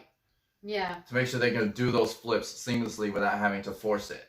And also, so why don't we find like an adult But also one of those tumble monkeys does like 3 backflips in one go. Yeah. That takes a lot of momentum and strength. Yeah. To do. And speed. So, maybe someday in the future we could look into getting you into like some adult beginner gymnastics classes, start you off at the bottom again, get you working up to that, and we could get you in. Well, it would take a lot of training and a lot of hard work. Would you be willing to do it? Well, I would have to see how I do at the beginning, in the beginner stuff, to see if I have the potential to do it. In the beginner stuff, you're a beginner. You're gonna suck. But when you first started streaming, you weren't too good at that either. We'll see. Now look at you. But yeah, anyway, Lorna's wondering who's Nick. So Nick is actually a good Disney performing cast member, friend of mine. He does he primarily performs in the Indiana Jones stunt show as one of the German mechanics that Indiana Jones fights in the final scene. But right now, obviously, with Indiana Jones not running right now, he is currently not working. I think he's primarily making money off his modeling. And he also has a partnership with I think some kind of workout company that makes like workout clothing and such. And he wears those workout clothes when he works out, obviously, and then... So he advertises those products. So that's how he's making money right now. Yeah. Which is really cool. Good for him. Good job. Although, Nick has also had some stunt work in films. I think there was a horror movie that came out a few years back. And he was the stunt man. He was the stunt double for one of the, I guess, quote-unquote, one of the bad guys. It was like this surgeon who was supposed to be very big and muscly. And I guess there might have been a fight sequence or something. And Nick was the stunt guy for that. Although it was so funny seeing him in the makeup because he had to shave his beard. Oh, ew. Gross. Yeah. And it's like, seeing him without the beard was so weird because his beard is so... He shaved once and I told him never again. Let's see, I can never grow a beard as healthy as Nick's. Well, you don't need to grow a beard. That man was so patchy, it's adorable. But let me tell you, that beard that Nick has, it's a good look on him. Yeah, he looks great with that beard. On you. You look good with the salt patch. Mm-hmm. Oh, Lorna says, cool, that scene looks so dangerous. I'm trying to remember what's... Oh, Lorna, what scene are you talking about again? Sorry. Spiral talk off and we about a kind lot of forget. things. Sunset, I think we're just going to have, well, I may or may not be working. But I think we're either going to have a nice family lunch or family dinner together on Thanksgiving. I will not be working. Goodwill is closed on that day. Lucky. That is also my birthday. Thanksgiving Day is my birthday this year. My birthday is November 26th. Thanksgiving Day is November 26th. So. It's my birthday. So in a few weeks. So if Stephanie and I maybe were to do. 29 years old. So if Stephanie and I maybe were to do a birthday stream somewhere, it would probably have to be after or before her birthday, just because Thanksgiving Day I'm pretty sure is booked up at Disney right now. Yeah, we tried to we tried to make park passes for that, and they said no. Mm-hmm. I'm personally blocked out because I'm only a gold pass member. No. So I'm personally my blocked annual out pass is up for renewal, so I have to renew it before I can book anymore. So my plans for Thanksgiving are to help his mom cook food, and thank you. Oh, yeah. Laura was talking about the propeller fight scene. Yes, the propeller fight scene. So Perfectly executed. It looks fantastic. So actually, there have been a couple of mishaps with that scene, where I know. it was like one time I actually talked to the Indy that day after the show, and there's one moment where the mechanic picks Indy up off the ground, turns him around, and then hits him. But when actually I think Nick was the stunt guy for this day. Mm-hmm. He was the mechanic for this day. When he picked the guy up, he actually ripped the seam of Indy's shirt on the back. So when he turned around and he moved his shirt the right way, there was just a huge rip. Oh, jeez. Like, I cannot imagine how the costuming department for Indiana Jones, lives. They probably have a lot of backups as far as costumes go. Like, with how many shirts and pants and things get ripped. I don't know. My favorite part of that show was always when the person was talking about how heavy the ball was that rolls down how heavy that boulder was, and then you see that boulder is unbelievably heavy. It takes like 20 guys just to push it back into place. Yeah, it looks like about 18 of them called out of work today. And it's two guys just pushing this thing up a hill. Or the casting director's like, look, the two strongest people in the world. But because obviously it's always my favorite bit. Because obviously it's not a real boulder, but I think they say it's like a 400-pound ball of rubber. Yeah. That they've texturized and painted to look like a boulder. Yeah. So if it does hit the stunt actor playing Indy, it will hurt. Yeah, it will hurt, but it won't. It won't cause permanent damage. There was actually one show. The spikes, however, have been known to cause permanent damage. The rope that when Indy first appears when the show first starts. Spoiler alert. It's meant to look like he busts through the roof of the temple. It's meant to look like he busts through the roof of the temple, and sometimes the rope will snap, and. So normally it's supposed to have a lot of give to it. Yeah. Sometimes it'll snap. And Indy will fall. He'll actually fall and hurt himself. And but that's either because that's how a lot of Indiana Jones stunt guys have gotten hurt. Well, yeah, it's either because of the weather, which tightens the rope and doesn't give it that bounce, or it's because of the angle at which he casts off. Mm-hmm. Let's dehydrate. Yeah, anyway, there was actually a moment when after Indy grabs the idol, and the thing lowers, and the flame pits open, and the spikes go down, and the doors open for the ball, Indy actually had a bad stepping off point, because he's supposed to back into the ramp. Yeah. And then run, and then when the ball rolls over him, that's a deeper part of the pit with crash mats in it. Yeah. So he never actually gets hurt, but he lost his footing stepping off from the platform into the ramp, and the ball hit him, and it popped off the track. Luckily, the ball landed on one of the flame pits, and the doors kind of stopped it, and it didn't roll out into the crowd. Ha! That would have been very immersive. Yeah, but now... Not very good, but very immersive. I think it's only happened that once. But now, I think most of the injuries to the mechanic stunt people have come from the plane. From the plane, yeah. Either from running into one of the wings. The rotors. Or actually, yeah, there was one moment when... So obviously the mechanic stands on the trapdoor, beats his chest, and then he takes a posture like this. But that's just so he can brace himself when the trapdoor opens and the plane propellers go past him. Yeah. And it shoots up the smoke and the little shards of clothing to simulate him getting hit. But one time, the trapdoors didn't engage, and they full-on hit the stunt guy. And now they do hurt, but they're designed to immediately break away if they feel any resistance. Yeah. So he wasn't too hurt. I think he ended up with some bruising, but that was about it. Yeah. It's the Indiana Jones stunt. It's the actual Indiana Jones guys who get hurt the worst. Especially because, yeah, like sometimes... Especially on that opening. Especially like when they're fighting. I've heard sometimes they do make contact if the timing's off. Yeah. Like, there's... I don't know if you guys watch this. I watch Everything Wrong With, and it's usually, like, Everything Wrong. It's like Cinema Sins, but sometimes they do, like, TV Sins. One guy did, like, Theme Park Sins, and it was, like, Everything Wrong with Walt Disney World. And one of the things they said was a lot of the Indiana Jones stunt guys, particularly Indiana Jones themselves, get hurt a lot on the opening scene when Indy's supposed to drop in. So yeah, because either on the rope or the spikes hitting him. There's a lot that could go wrong, and there's a lot that does go wrong sometimes. And Disney does have immediate backup plans. They have proper medical people on staff for that. So the Indiana Jones stunt actors are taken care of. They are taken care of. The stunt actors for the German mechanics, they're taken care of. Everybody is, because they're part of an actors union, they are protected by both Disney and the union. So everybody's taken care of. Nobody stays hurt for very long.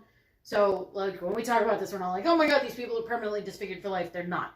But also, Disney is very creative in that if one of their stunt actors were to get hurt, Indy, Marion, or the mechanic, they have extra stunt people hidden in the crew that are who can immediately run backstage and change and come back out. Yeah. So if Indy were to, say, be injured in the first scene, like whether with the spikes or the pit that he falls into where he loses the torch, and I'll tell you guys that secret in a moment, or he gets hit by the ball or something. Oh, this is all about Indiana Jones, isn't it? It's pretty much turning into that. This is the way he goes off on tangents on all the time. So usually, and I've seen the show enough times that I can spot them. So usually the German mechanic backup is the demolitions expert. The camera director in the red shirt and pants is usually a backup Indy. And then the young lady on stage who controls the clicker, she is usually a backup Marion. Moving on to the next question. Thank you all for the birthday wishes. Thank you in advance. Tiffany Ann said, do you have any favorite dishes that you would make for Thanksgiving? Stuffing. Easy. And he's really good at stuffing. We've been eating stuffing all month. And last month. So hello. Mom got us a twin pack for Thanksgiving, but the single boxes, those are for us to eat before Thanksgiving. I really like my mom's green bean casserole. Now, my mom's not going to be able to make it this year for me for Thanksgiving because she's in North Carolina. But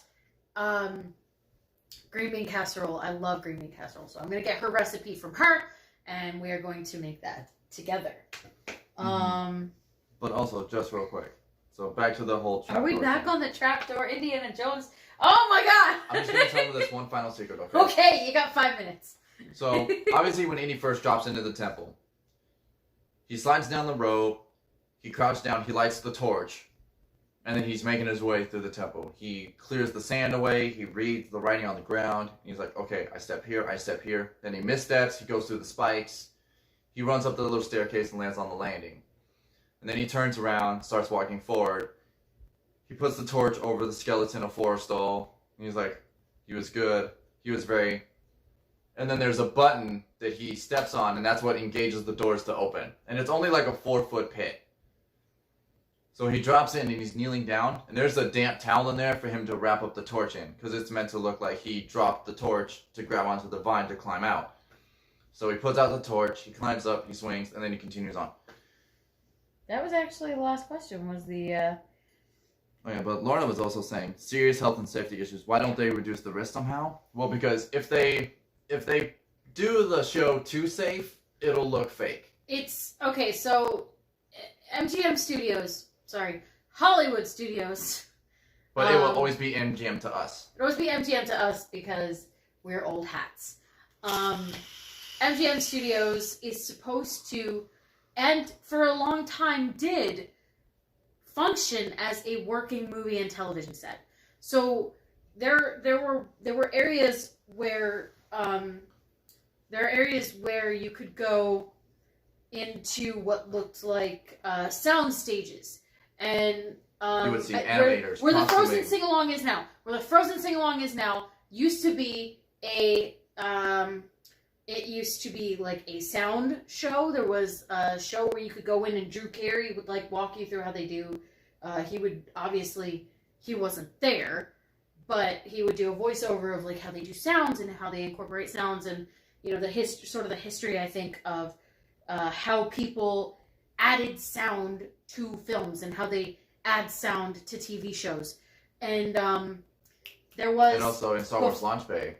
And the Star Wars, well, sort of. That used to be Animation Courtyard. Yeah, Star Wars Launch Bay, where that is, used to be Animation Courtyard. So there was like the, it was like the play show area where they had like where the little kids could go. So it was like Bear in the Big Blue House, Roly Poly Oly. If you guys remember that, I do. I loved it. I do. And you know I don't know if they had the otters. PB&J Otter, was that a Disney thing? I feel like that was a Disney thing. I don't remember. I feel like it was a Disney thing. Anyway, they had like the Playhouse Disney thing there. But then they had the area where you can go in and see like animators animating and costuming. Yeah, that was in the animation courtyard. You could walk through and they would show you how they do animation, how they do drawing. They would actually have a little animation studio where you could watch people working on various. You could watch them working on movies. You could watch them working on, I think, Aladdin. It was in the early 2000s where they were working on Aladdin. No, they would have been working Treasure on Planet. They would have been, Treasure Planet, Lilo and Stitch. Lilo and Stitch. Not Aladdin. I just think they used Aladdin as like no. I'm remembering Aladdin because I remember a film that they showed at the beginning of that, which voiced Robin Williams, or which had Robin Williams. Yes.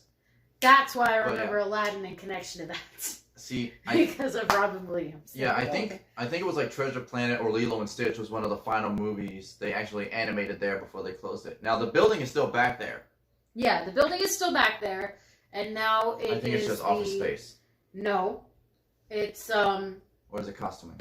It's the Star Wars Launch Bay, or it's like a Star Wars thing where you can go in and meet BB-8. I think they may have closed it now. It's but just now, like a closed down the big area. actual building back there where the animators used to actually work, that's still back there. Yeah, but I think that's still back there, and utilizing I don't think because they don't animate movies in the Florida studio anymore. Only They California. they animated movies in the Florida studio when the Anaheim studio burnt down, or when the California studio burnt down, and they had to rebuild that. Mm. Which is how we got a lot of the films that a lot of the underrated films that we have today. I don't know if you guys know who a guy named Tab Murphy is. He was the story writer for great movies such as Hunchback of Notre Dame, Brother Bear, Treasure Planet. Huh? I love Brother Bear. Brother Bear was great. Treasure Planet, Atlantis: The Lost Empire. I think Lorna also mentioned Honey, I Shrunk the Kids. Yeah, they had a Honey, I Shrunk the Kids play area. That was at the back. That was near the back lot. That used to be over like Toy Story. No, that was near. Yeah, that's near where Toy Story is now, because that's where the backlot tour was. Because Galaxy's Edge is where Lights Motor Action used to be, the car stunt show. Oh, I remember that one. And obviously Grand Avenue used to be a lot longer because it was New York Avenue. Yeah. And you used to be able to. Okay, I don't know if you guys remember this. I don't know if it was a fever dream that I used to have. But there was this giant Coke bottle. We're talking like huge. We're talking like bigger than a 2-story house giant Coke bottle. And every so often, the cap would lift off of it and it would go psst, and it would spray out a mist. And you could stand under the Coke bottle and get misted. Do you guys remember that? Because I remember that. And I remember having pictures of it. So I know it's not a fever dream. Although Lorna remembers the backlot tour. Yes, the backlot tour with Catastrophe Canyon. Oh, yeah, and Samantha says the Playhouse Disney show used to be in the Aladdin restaurant. Yes, because it used to be an Aladdin restaurant. I don't know if there was an Aladdin restaurant, but I remember there was a restaurant in MGM Studios that used to have the camels from the original Aladdin parade that was at MGM sitting out front. That would be the Aladdin restaurant. Yeah. And then after they closed the restaurant, the camels just sat in storage, but then now they put them Now in they put the camels in where Magic Carpets of Aladdin. Yeah, where Magic Carpets of Aladdin is. where the updated Dumbo ride is, I like to call it. Well, it's technically half the Dumbo ride because there's only one thing. Dumbo has two. Now, if you want to talk about a real Dumbo knockoff, you'll talk about that dino ride. We do not talk about that ride. Yeah, and we also don't talk about the Star Wars Holiday Special. Only when I want to torture him do I talk about the Star Wars Holiday Special. Oh, yeah. Samantha says, yes, it's where they used to serve giant Coke bottles by the Backlot Tour. See? Thank you! It must have been near Backlot Express. Yes, it was near the back. Okay, so you had the backlot, which had the tram sitting out front, which would occasionally mist you from, like, the vents, and it had, like, the Do Not Disturb signs out. And it was near the entrance of the queue for the backlot tour. Because to get there, you had to walk past Who Wants to Be a Millionaire Play It. Y'all remember that one? I remember that one. I don't, unfortunately. You used to be able to sit and they would take an audience member at the beginning before they would go in, before everybody would go in. They would take a few audience members from the front of the line and say, hey, do you want to do this?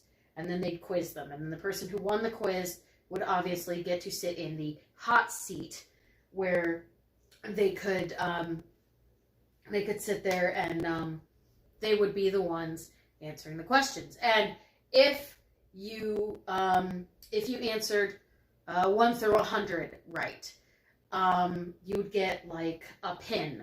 If you answered 101 through 200 right, you would get like another pin and a baseball cap. And it would just keep going up. And then the final prize was a Disney cruise. It was an all expenses paid Disney cruise. But you have to wonder how many people actually won that. And it would not very many. And you would end up going to not Cape May, that's a restaurant. You would end up going to Castaway Cay and on this Disney cruise, I think. But yes, I remember that very well. Don't remember any Coke bottle. That's okay, Lorna. Half the time it was working and half the time it wasn't. But if you look up pictures of it on YouTube, or you look up videos of it on YouTube, or you look up pictures of it on Google, it is there. You can still find old videos on YouTube of the Backlot Tour, Catastrophe Canyon, because the Backlot Tour was a part of Catastrophe Canyon. Catastrophe Canyon was a part of that. I may be wrong. Didn't there used to be an old Ace Ventura stunt show at, it was either Disney or Universal. Ace Ventura wasn't Disney. It must have been at Universal. It was like Ace was on the hunt for this I don't remember rare spider they got. I don't remember because I don't remember much of Universal growing up. We only ever went to Disney.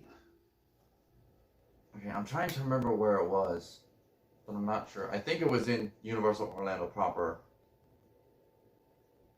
I think Adam the Woo did a video of it. Anyway. Back to the questions.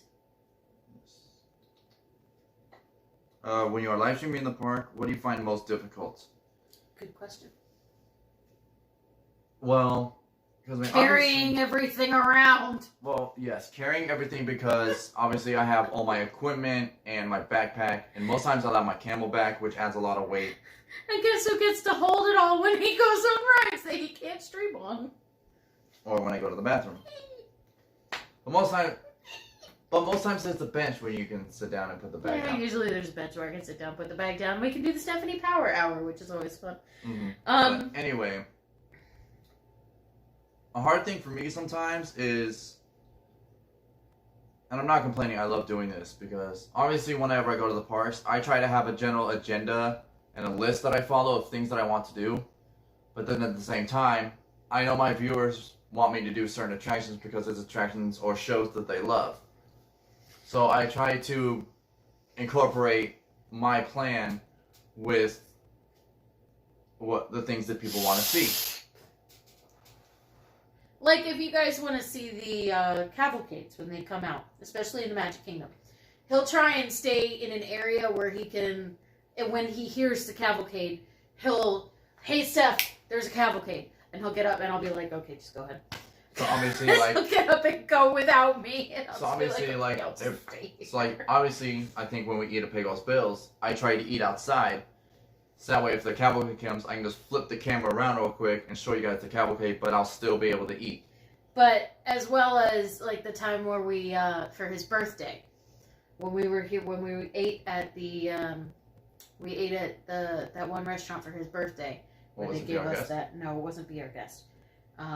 It wasn't the Crystal Palace either, because the Crystal Palace is on the other side. Oh, it was Plaza. It was the Plaza restaurant. When we ate at the Plaza restaurant for his birthday, we heard a cavalcade coming by. He said, "Babe, there's a cavalcade." I was like, "All right, go." And I sat there eating, and he barely touched his meatloaf, and I'm sitting there eating, and then I start eating his. Lauren's comment, in the bathroom, it really would be a live stream. Yeah, that would be awkward. He would get flagged for inappropriate content. Well, more importantly, I'd probably be arrested. Yeah. But yes, Samantha, was the Plaza restaurant. What did you think of the Plaza restaurant? By the way? I liked it. Did you like it? I liked it. It Did was you a little think it was small. worth it? You didn't even eat your food! Guys, you know how hard it is to get him to eat while he's streaming. Well, I'll tell you what, I am getting hungry, so... Well, anyway, do you guys have any more questions? Because I think we got about another 20 minutes before we're going to wrap this up. You know, if you're hungry, there's some M&Ms in the closet. Stay here. I'll be right back. I need actual food, honey. You need a snack right now. You need something to perk you up. Cat food? But not sugar. I need something more substantial than that. Oh, this one's closed. Catch! I don't eat sugar before dinner. Munch on it real quick. Come on. We can stay for another hour. I'll make you some dinner. I don't need more sugar. Anyway, any more questions, guys? We kind of go on and on, don't we? Whew. Yeah, but it's fun. I'm having fun. Are you guys having fun? Millions, but hey, no, go ahead. Ask away. Feel free. Yeah, we got about another half an hour to an hour. It takes him about 5 minutes to make a thing of stuffing, and that's probably all he's going to want tonight. What do you enjoy about the chat? That's a good question. Well, I love the real-time interaction. Oh, yeah, definitely. See, the thing with the vlog is that I vlog is nice. I edit, I upload, and then I record, and then I respond to comments later. But it's like, I love live streaming because I have the real-time interaction with you guys, and I can answer questions in real time versus later. But obviously because live streaming helps boost my channel in the algorithm. So, like with my watch hours, my number of views, and like the more viewers I get on the live stream, that boosts me even more. And so more new people will come to my channel and watch. And that's how my numbers grow. Also, when you guys share us out, you have no idea how much we appreciate that. Mm-hmm. Because then your friends possibly come in and will watch and subscribe, and that'll get me even more numbers. And then it helps me grow. And that's going to help me reach the point where I can solely... Where he can make his dream a reality. Yes. And when it becomes a reality... It's a dream come true for you and me. There's a great, big, beautiful tomorrow. Shining at the end of every day. There's a great, big, beautiful tomorrow. Just a dream away. I actually do the dad's singing impression, do it pretty good. Yeah, except I don't do the dad's version. You do the pop version at the end. I do the pop version at the end. Can you hand me a tissue? Yes, ma'am. Actually, hand me a few. Okay. Deanna asked, what are we having for dinner? I don't know. We're probably just going to make it up on the fly. He'll probably make some stuffing. Mm-hmm. And do we have any really funny stories? Several. Well, before I let Stephanie get into that, Lorna's stream has about a 10-second lag. Yeah, that happens sometimes between the comments and all that. Yeah, because I use Streamlabs to live stream to YouTube. I have enough subs now to where I can use the mobile app, but I like that Streamlabs gives me the ability to control the quality output of my video versus YouTube doesn't. With YouTube, you're at the mercy of them. So whatever quality they put out, that's what you're stuck with. What is the most viewers and likes that I've had so far? Well, That would be on your birthday stream. I think that one. I think the annual pass holder stream from when Magic Kingdom reopened. Yeah. But also, I think on my recent stream is when I set a record. I had like well over 100 people watching. I had like between 100 and 120 people watching at one time. Oh yeah, because you were there for Magic Kingdom and was there holidays? It was your first time showing off the holiday stuff, Tishy. Yep. So that one got Sorry, me. I'm putting vape juice in my vape. Yeah. I can. He got me to stop smoking, y'all. He got me to stop smoking cigarettes. I also got your cat to sleep in a bed for the first I time. also got my cat to sleep in a cat bed for the first time, which is nice. Yeah. I can go to my analytics and look. Why do they call the little backpacks Loungefly? I actually don't know. I think that's the company. Yeah, I think that's the company that makes them. I think Loungefly is the backpack company, and they just partner with Disney to make Disney-inspired bags. Which is actually, I have 2 Loungeflies. I only have 2. Now, I'm pretty sure if you go to the Loungefly Which website, is fine. Because, I'm pretty sure if you go to the Loungefly website and look at some of their personal, like, generic bags, they're probably only like 30, 40, 50 bucks. yeah, but because the then you Disney add the ones are Disney. special. So then you add the Disney ones to it, that's what makes them so expensive. Disney creators. Rachel loves Disney. Yeah, message him on Instagram. Message him on Instagram, definitely. I think Yeah. he'd be interested in that. Definitely, Rachel. And Oh, yeah, thank and I you for remember the compliment. Someone asked me a question earlier about collabing with other YouTubers. Now, a lot of us don't mind meeting up or hanging out on streams together. Whether I'm on someone's stream or I'm streaming with someone else at the same time, a lot of us don't mind that. Because for us, we're friends. We're close-knit friends. We're almost a family. So we understand the struggle of getting those views and everything. And so we like supporting one another. Now, there are some of us who do not like collabing or... And you'll know who they are if you watch their streams. There are people... And it's okay. It's a These personal people choice. are well within their rights to say, no, I don't want you streaming on my stream. You can pop in and wave hi, but don't mention your channel name. But, you know, and they're more than... That is, hey, that's they want to do that? Okay, that's fine. And you just learn to avoid them when they're streaming if you're streaming. So And a lot of my viewers and moderators will usually tell me when those people are in the parks and where they are, so that way I know to avoid them. which other streamers do you know? Which other streamers do you know and meet up with? That's a huge list. He actually, That this is is a funny. It's huge funny you list. asked that, Lorna. He was on one of his friends' streams when actually I think it was a vlog. Oh, thank you. They're safety glasses. But he was on his friend DizJabber71's stream, where DizJabber71 asked him how many other streamers he knows and has met personally. And Mike had this, like, really long list. And it took him, I was with him when he wrote the list, it took him, like, 3 days to figure out who he had met. And it just, like, I only know a few. I've only met a few streamers. Mike is one of them. Spokesman, I've been watching Spokesman since I lived in North Carolina. I've been watching Tim Tracker since I lived in North Carolina. Big Fat Panda I watched when I was living in North Carolina. Adam the Woo I watched when I was living in North Carolina. There's this other one who, without Spokesman, I would never have understood it. I would never have gotten his channel. His name is Justin Scarred. And honestly, I fell in love with Justin's Guard, and I fell in love with Spokesman, but Spokesman didn't have any merch I could buy, and Justin's Guard did. So I do have a Justin's Guard R for Adventure hat. So sometimes you'll see me in the park wearing his hat. You'll see me on the streams. I'll be like, hey, when you're done over here, go check out Justin's Guard. He's amazing.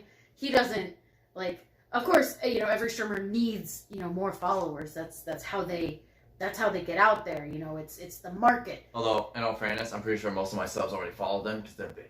Justin's Guard is very big. He's based out of California. He goes to Disneyland all the time. He goes to Knott's Berry Farm all the time. A few years ago, he did a Route 66 trip where he traveled the entirety of Route 66. He does so much, and he's just so awesome, and I love him, and I think he's married now. I think him and Allie got married. Mm-hmm.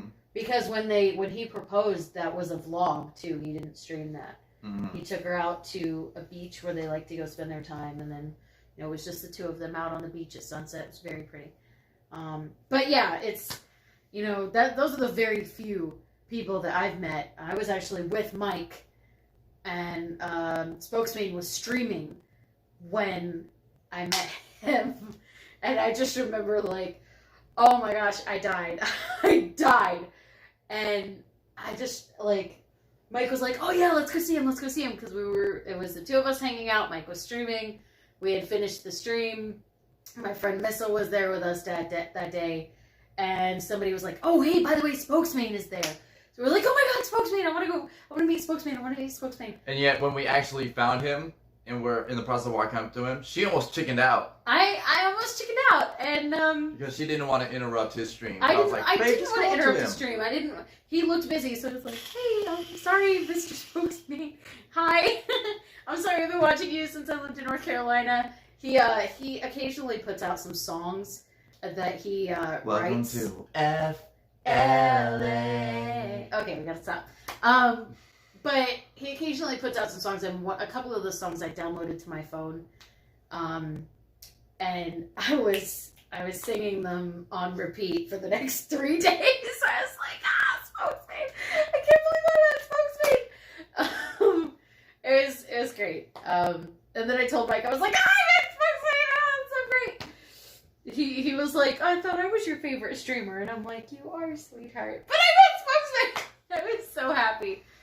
If she was freaking out that bad meeting Chris, I can't imagine how she's gonna react meeting Justin. Oh god, I'm gonna die when I meet Justin's Guard. Someday, I pray to whoever's up in the heavens. I pray that someday I meet Justin's Guard, because I would love for him to sign my hat. And I am going to, it won't be like Tim. When I met Tim, I was working. When I met Big Fat Panda, I was working. I was literally on the job. I was clocked in, doing my job when I met them. And, I had to maintain that air of professionality.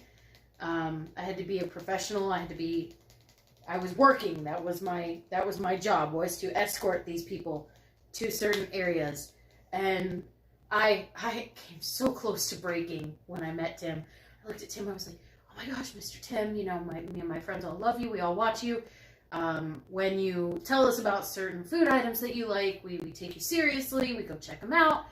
And we just like, you are amazing. Congratulations, you know, on your baby, and, you know, just congrats on your channel. We absolutely love you. Thank you so much for what you do. And he said, oh, thank you. You know, it's always great to hear that we are loved and appreciated. And I'm like, oh, she's so great. He's so sweet. I haven't met Jen Tracker yet, but I would love to. Big Fat Panda was amazing. I met Big Fat Panda. I was like, Big Fat Panda. And it's so great to finally meet you. And he was like, oh, thanks. And, you know, where they have the Halloween Horror Nights house, not the house, but like, One of the where they have the tribute store. Oh, yeah. That was where they put the tribute store for Mardi Gras. So I was leading them to that area. And Big Fat Panda was like, oh, hey, do you want to go in with me? And I was like, oh man, I really wish I could, but unfortunately I'm working. Go have fun for me though, you know, and I'll watch your channel later, and I'll see, you know, I'll see what you have to say. So I eventually did watch his channel for that night. I watched that, and I was just mind blown. I watched him and I watched Tim, and I was like, oh my god, these things are so cool. I can't wait. You know, it's gonna be amazing. And I was actually in one of Tim Tracker's videos while I was working. Oh, cool. It was during the 5K. I don't think technically. Well, no, he had a media pass, so I think he was okay. I don't think they were supposed to be filming backstage. But he got to a point where I guess he could film, and he was running past me, and I didn't notice this until I watched until like a couple weeks later when I watched the video. I was like, oh, hey, it's 5K, I was working that, let me go see. And as he's running by, you can hear me say, you guys got this, you're amazing, keep going, woo! You know, and I'm cheering everyone on, and he's like, thank you! And I'm like, thank you! And I didn't know it was Tim Tracker. I was like, ah! And I went back and watched it. I was like, that's me! I was just like, I lost it. It's like, it's perfect. And like, I don't think Tim Tracker's ever going to watch this, but if he does, Tim, that was amazing, sir. Mr. Tracker, thank you so much for putting me in your video. But yeah, so there's that. What are the other... He's coming up with a list now, guys. He is listing all the people he's met. Look at what you've done. I blame Lorna. I have to go into the chat now so I can see these questions.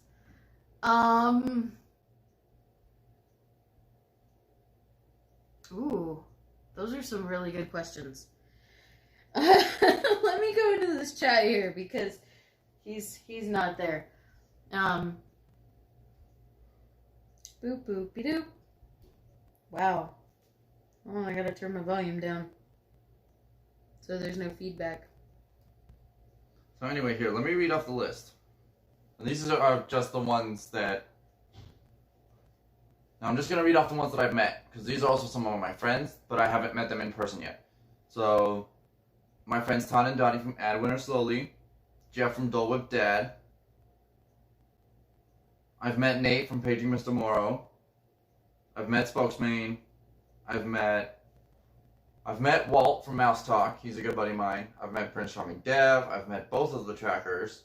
I've met Adam the Woo, World of Micah, Brayden from Mickey Views, Jack from DSNY Newscast, my friends, The Disney Digest, Tom Does Disney, Tanya, That Crazy Disney Lady, my friend Aaron from My Disney World Fixed, his fiancee Roxana from Life with Roxana, Nick from Magic News Live, Samantha Lowe, Corey Meets World, Big Fat Panda, That UK Disney Couple, Nathan Staker, Andy's Playground, Drew in the Moment, Brian and Amanda, Doofs and Disney, Adventures of Gonzo, Adventures with VP, Kelly from the Minky Bunch, Morgan from Disney's Enthusiast.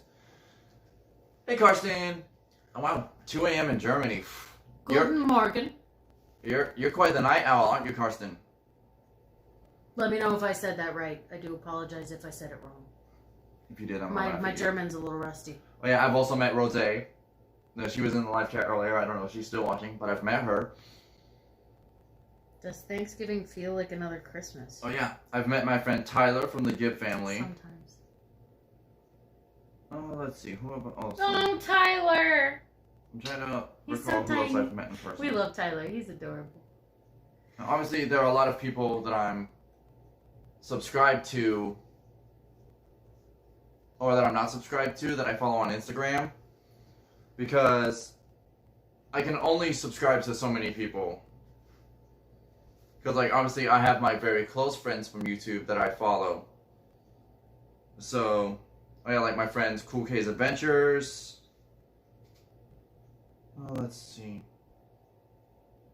Oh, my friend Daniel from Griswold Family Baker, he's a good buddy of mine. I probably need to... Karsten, my German doesn't go very well beyond good morning, good afternoon, and good night. That's the only German I know. Oh yeah, my friend Joy from It's Joey's World. I do try. My friend Heather from Vacation Exploration. He knows a lot of people. Oh yeah, we've also met 2 people from Orlando Informer. Tyler the Creator? No, my friend Tyler from the Gibb family. The Gibb family. Yeah, you'll see the Gibb family pop up in the chat every now and then. He's met Kittle, Drew. I've not met Kittle I've not met Kittle in person. Oh. But I do follow them. I've met JoJo Crichton. There was a question. Lorna asked us, Thanksgiving feel like another Christmas? Do you have any songs or music that you enjoy? What was it again? Sorry. Does Thanksgiving feel like another Christmas? Do you have any songs or music that you enjoy? No. I think here in America, obviously Disney puts up Christmas right after Halloween. They kind of skip over Thanksgiving, but for us, for me personally, Thanksgiving and Christmas, two totally different holidays, celebrating two totally different things. For me, it's always sad when everybody sort of just dismisses Thanksgiving, like, because it's it's just your a birthday. holiday where you can get fat. Like, no, man, it's my birthday. Buzz off and let me celebrate my birthday. You know, if I want to get fat for my birthday, let me get fat for my birthday. It's my birthday. I can do whatever I want. But no, it's just like, there's holidays that get dismissed, and there's holidays that get slept on, I like to say. And it's because corporations can't make a lot of money off of those holidays. And that makes me really, really sad. Like, there's a lot of bad isms out there, but one of the worst of them is commercialism. And if you can tell me what line or what movie that's from, then bonus points, I guess. Although, pretty soon, coming up, we are going to be able to meet Life with Lena. Yes, I can't wait to meet Lena. Now, Lena, whenever you watch this, I'm excited. Stephanie is not sure if she's working on Tuesday yet or not, but if I am working on Tuesday and I get off at 2, you can hang out with her in the evening, and I'll hang out with her in the morning, because I work at 4 p.m. that day. Big sad. I know, big sad.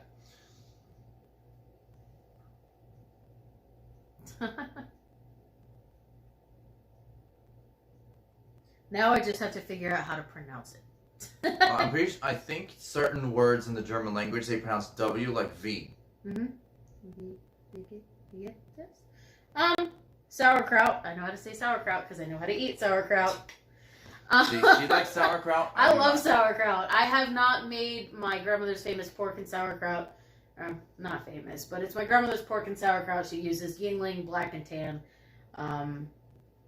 That's How Are You? You know what? Someday I'm going to get a German for idiots, and I am going to learn how to speak German. Or you can get the Rosetta Stone course. Can I afford Rosetta Stone? Lorna asks, how often do you watch other streamers? Well, obviously, as I mentioned, I actually work full-time right now until I can support myself off YouTube. So I don't really have the time, because whenever I'm working or like not streaming or vlogging at the parks, most likely I'm just at home sleeping. Just because I'm so exhausted. Like, there will literally be days when if I'm streaming at the parks in the morning, there's a good chance I'm going to work after I end the stream. And then obviously, so there are some days when I have like little to no sleep when I'm live streaming. It's like, live streaming right now, because I have a quote-unquote second job, it's really tough.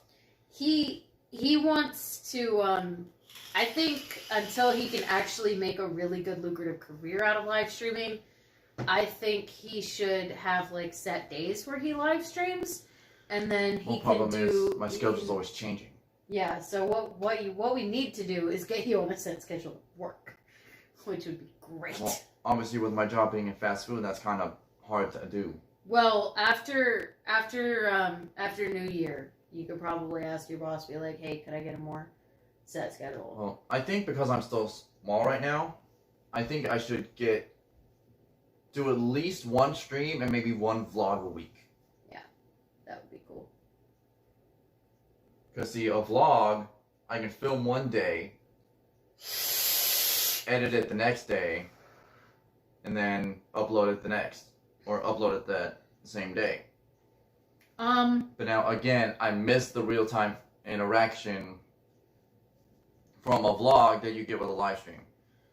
Michael Superbacker? We're doing okay. I think We're it's pretty. doing good. I think the storm's pretty much moved on. I think the storm's moving on. We're doing okay. The weather's not really bad right now. I mean, because like we have 2 windows in our room, so usually we can hear if rain is pounding on the window. And right now we haven't heard any rain I today. haven't heard that much rain. Pizza's good. 7 to 9 euros, and that includes tax and tips.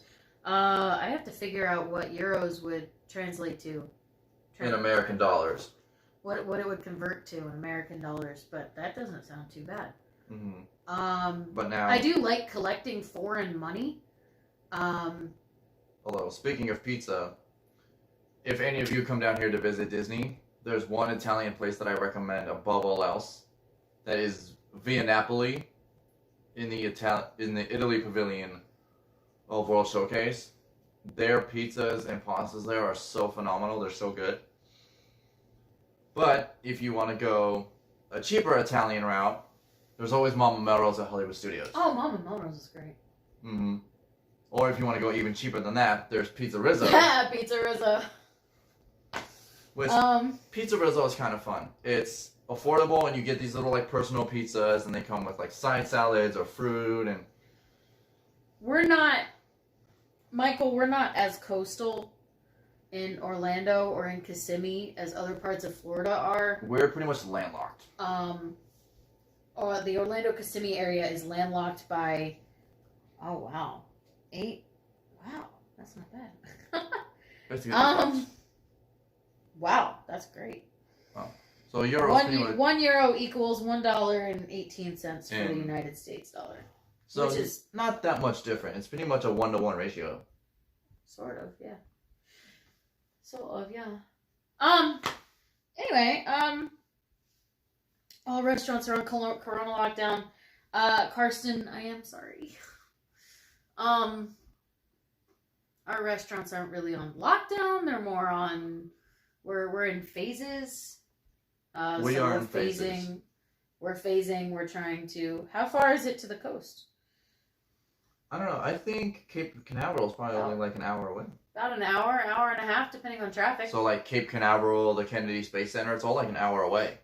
Now it's when you start going up north to like Jacksonville and Tampa Bay or south to Miami, that's when you're going to have a few hours worth of a drive. Yeah. But like Cocoa Beach isn't too far from the Orlando area. It's about hour and a half drive. I actually just remembered this.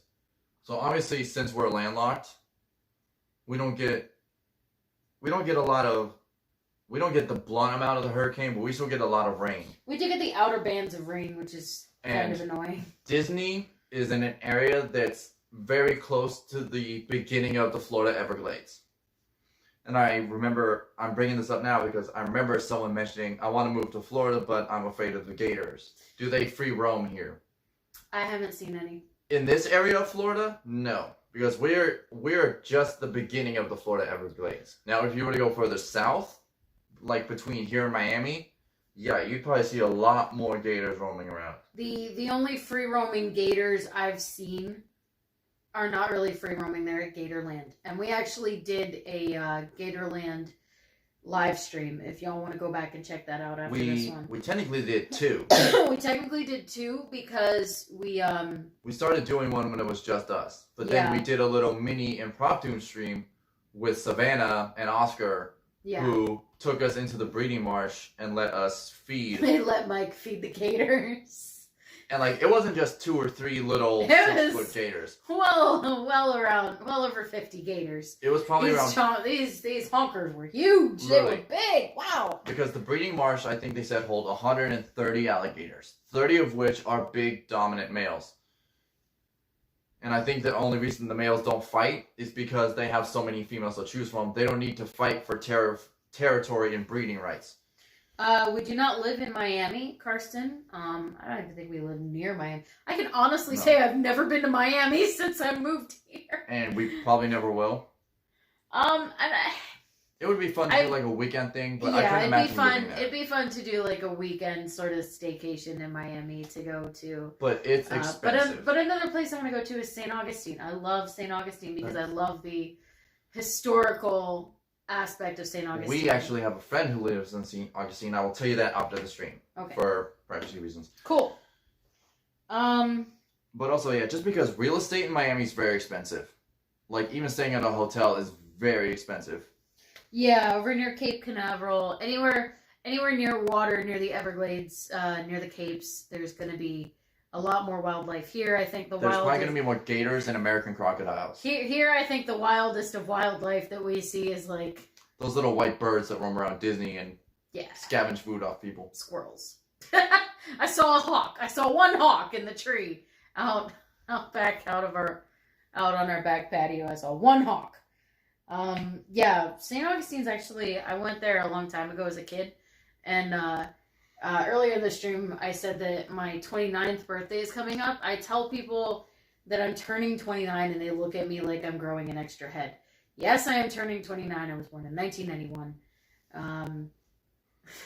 I don't look it. And yet, isn't she just still so beautiful? Look at her. She's so pretty. I know. You guys don't understand how much I love this woman. When I was a kid, my grandmother took me to St. Augustine, and she took me and my little sister, and we went to supposedly where Ponce de Leon, where he found the Fountain of Youth. Supposedly. Oh, look at Carson. She said she was there for 2 weeks in 2016, 2 weeks in 2018, and 3 weeks in South Beach in 2019. Yeah, I can't imagine how much that cost you, Carson. But just off of hotels alone. I drank. They gave you. It's like. It's weird how they filter the water, but it's they give you these tiny little cups. I don't know if they do it still. They probably aren't doing it now because of Corona, but when I was a kid, they would give you these tiny little cups of the spring water. They said it was water from the Fountain of Youth. And I swear, ever since I drank that water, I have never looked my age. I haven't stayed young, but I have never looked my age since. So I don't know. Maybe it works. Well, maybe I'm just genetically weird. Well, in all fairness, that's how it's been for me, too. Because, like, obviously, I have a mustache and some little facial hair here. But when I shave, I look so much younger. He's so baby-faced. It's weird. I don't like it. Don't shave. Don't worry. I'm going to get, like, a trimming kit so I can at least trim off the This is ends. No Shave November. You guys remember No Shave November? It's No Shave November. Wait, does that count for me, too? Do I have to shave my legs? No Shave November. Yay! I have to shave my legs. Okay. Yeah, I don't think you were born yet when Lorna visited the parks. Probably not. So I was born in 91. What, 1990? I was born in 91. Last time I was out in Florida was 2018 in Naples on the West Coast. I've never been there either. There's a lot of places in Florida I've actually never been. I moved down here to get a job at Disney. I did not get a job at Disney. I got a job at Universal instead. And I just haven't left the Orlando area since. I'd like to go to different places. And then you met me? I can't right now. But then see, also, I think someone mentioned bi-coastal earlier. I hope that maybe in a few years when I'm substantial enough off of YouTube, I can afford us a trip out to Disneyland. That would be cool. Or maybe even one day we can become DVC. And we'll get huge discounted rates for Disneyland. That would be cool. I've been to Disneyland. He has not. But see now, obviously, this is my plan. This is what I want to have happen. But obviously, I have to admit, it's not possible without all of you guys watching and supporting me. It's extremely difficult right now. Traveling between states is not only extremely difficult because of COVID, but because airlines like to charge an arm and a leg, and you don't get the arm and the leg back until you land at your where they originally picked you up. But also, it's like traveling is not. I mean, but obviously, it's hard for over on the European continent. I've heard it's a lot easier. I've met more people from Russia, Japan, China, everywhere else. I have met so many people, especially when I worked at Publix. I met so many people from all over the world And they're like, oh yeah, this is our 3rd time coming to the U.S., our 4th time, 5th time coming to the U.S. on vacation or on holiday. And I'm like, oh man, that is so cool. I would love to travel outside the country. It is very difficult in the U.S.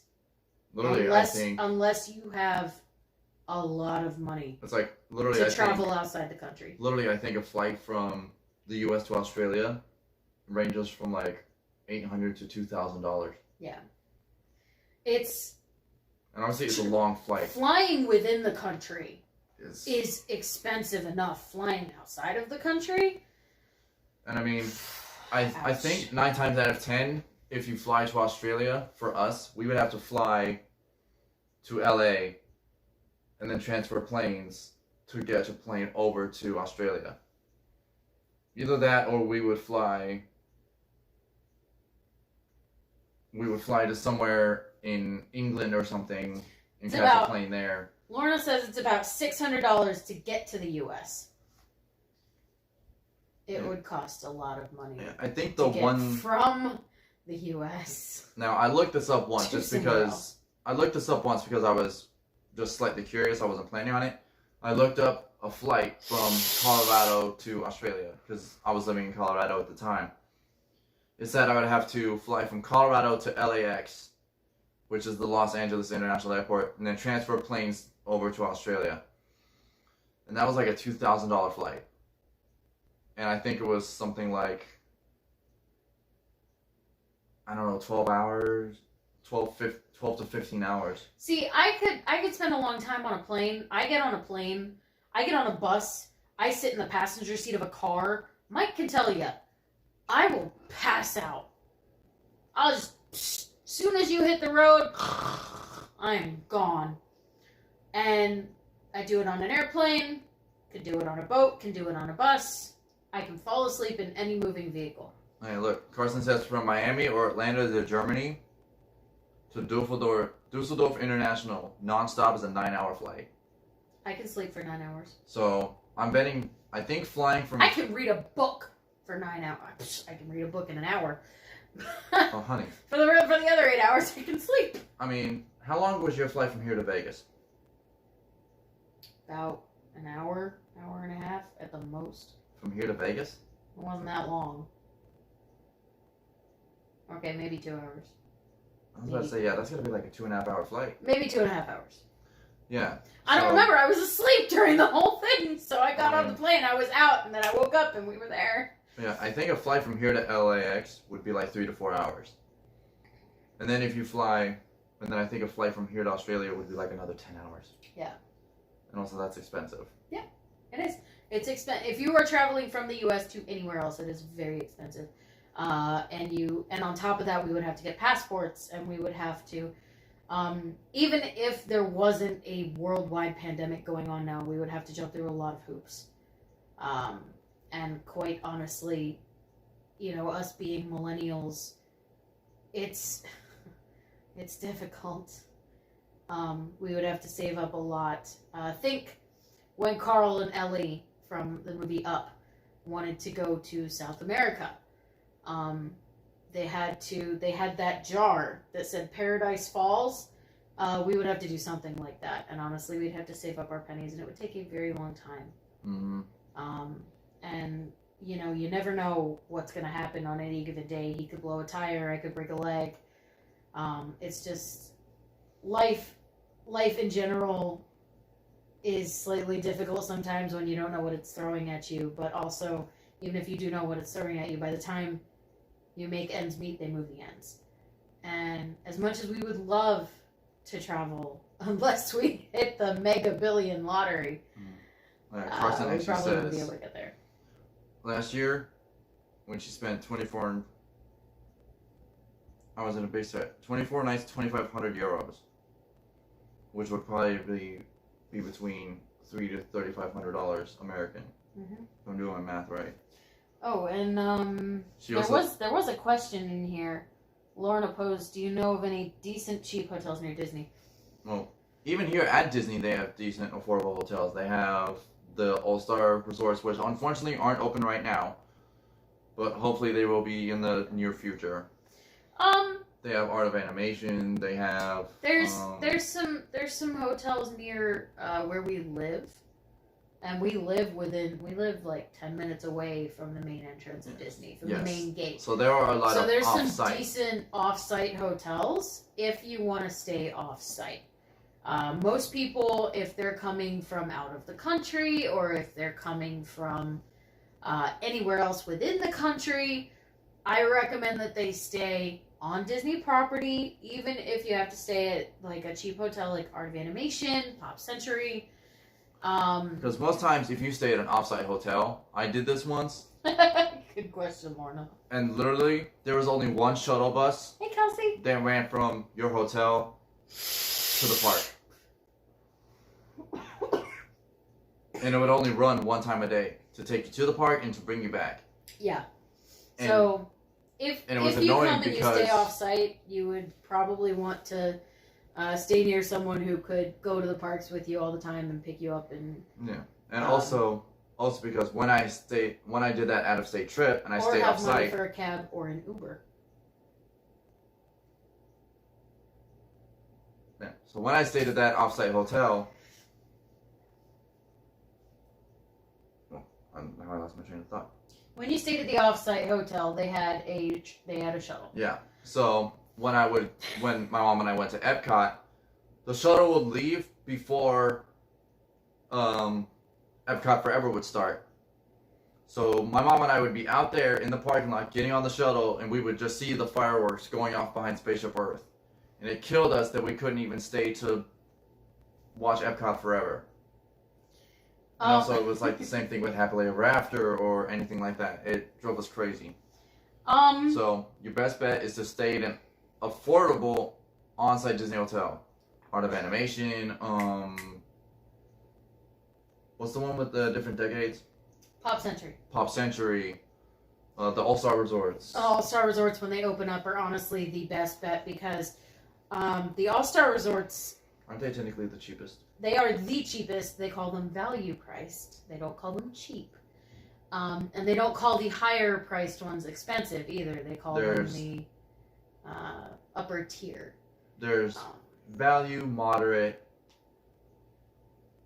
and deluxe. and deluxe resorts. So the value resorts, Pop Century, Art of Animation, the All-Star Resorts, and there's All-Star Sports, Music, and Movies. They are the cheaper ones. And if you want to come to Disney and you want to stay on a budget, look for times when they're running deals on the hotel rooms. Always a good thing. I stress that so much. If you can avoid going through a travel company, a travel agent, avoid going through a travel agent. Get yourself a friend or two that know a lot about Disney, and we can help you out. You don't want your trip planned to the teeth unless you're an over planner, which if you want your trip planned to the teeth, that's fine. But when you stay on Disney property, what a lot of people don't know is you can resort hop. You can take the buses and the monorails and the boats and all that, and you can go see all of the other resorts. You don't have to say, oh, hey, I'm staying here. And they're not like, oh, hey, if you're not staying here, you can't come. Because they have restaurants there that you might want to eat at, and Disney is going to make money off of you one way or the other. So you can eat at the restaurants. You can go and check them out. If you're staying at All-Star Sports and you want to go see the Contemporary Resort, you can go see the Contemporary Resort. You can, If you want to eat, if you want to eat at the Polynesia Resort, you can go eat at the Polynesia. You don't have to be staying there. And why I stress so much staying at the All-Star Resorts is when you're in Disney, when you go anywhere else on vacation, you get excited when the hotel has a pool. Great, hotel has a pool. When you're at Disney, you're there for Disney. You're there for the parks. You're there for Disney Springs. You're there for the experience. You're there. And whether you're a rope drop to fireworks person like me and Mike are or not, you're going to spend most of your day in the parks. You're going to spend most of your day exploring, running around. You're going to have so much energy. Oh, it's going to be amazing. You're going to have so much fun. And by the end of the day, you're not even going to think, until right when you're on the bus, you're not even going to think of how tired you are because you're just going to have so much fun. And it's just all this adrenaline just going through you all at once. So all you really want to do when you get to the hotel is sleep. So That's why you stay at the cheaper hotels, because they're there for you to sleep in. And then And you wake up at 6 o'clock in the morning and do it all over again the next day. And see, also, I'm not sure about the deluxe resorts, but I know the value resorts have these little gift shops in the main lobby And of no, the hotels. Karsten, you cannot. Well, It depends. Now, at if you have a... the hotels, there are smoking areas. Outside of the parks, so before you get into the gates for the parks, You can't. there are smoking areas. You cannot smoke inside of the parks. Although there are people who try. There are people who try, they get found, they get a warning, and if they do not obey that warning, they get kicked out of the park. But now there are people who have like those very small vapes, like the little ones you buy from the gas stations. Yeah, they can get away with it, but... Because they put off so little smoke. But like our vapes put out so much smoke, we couldn't get away with it. Yeah. Yeah.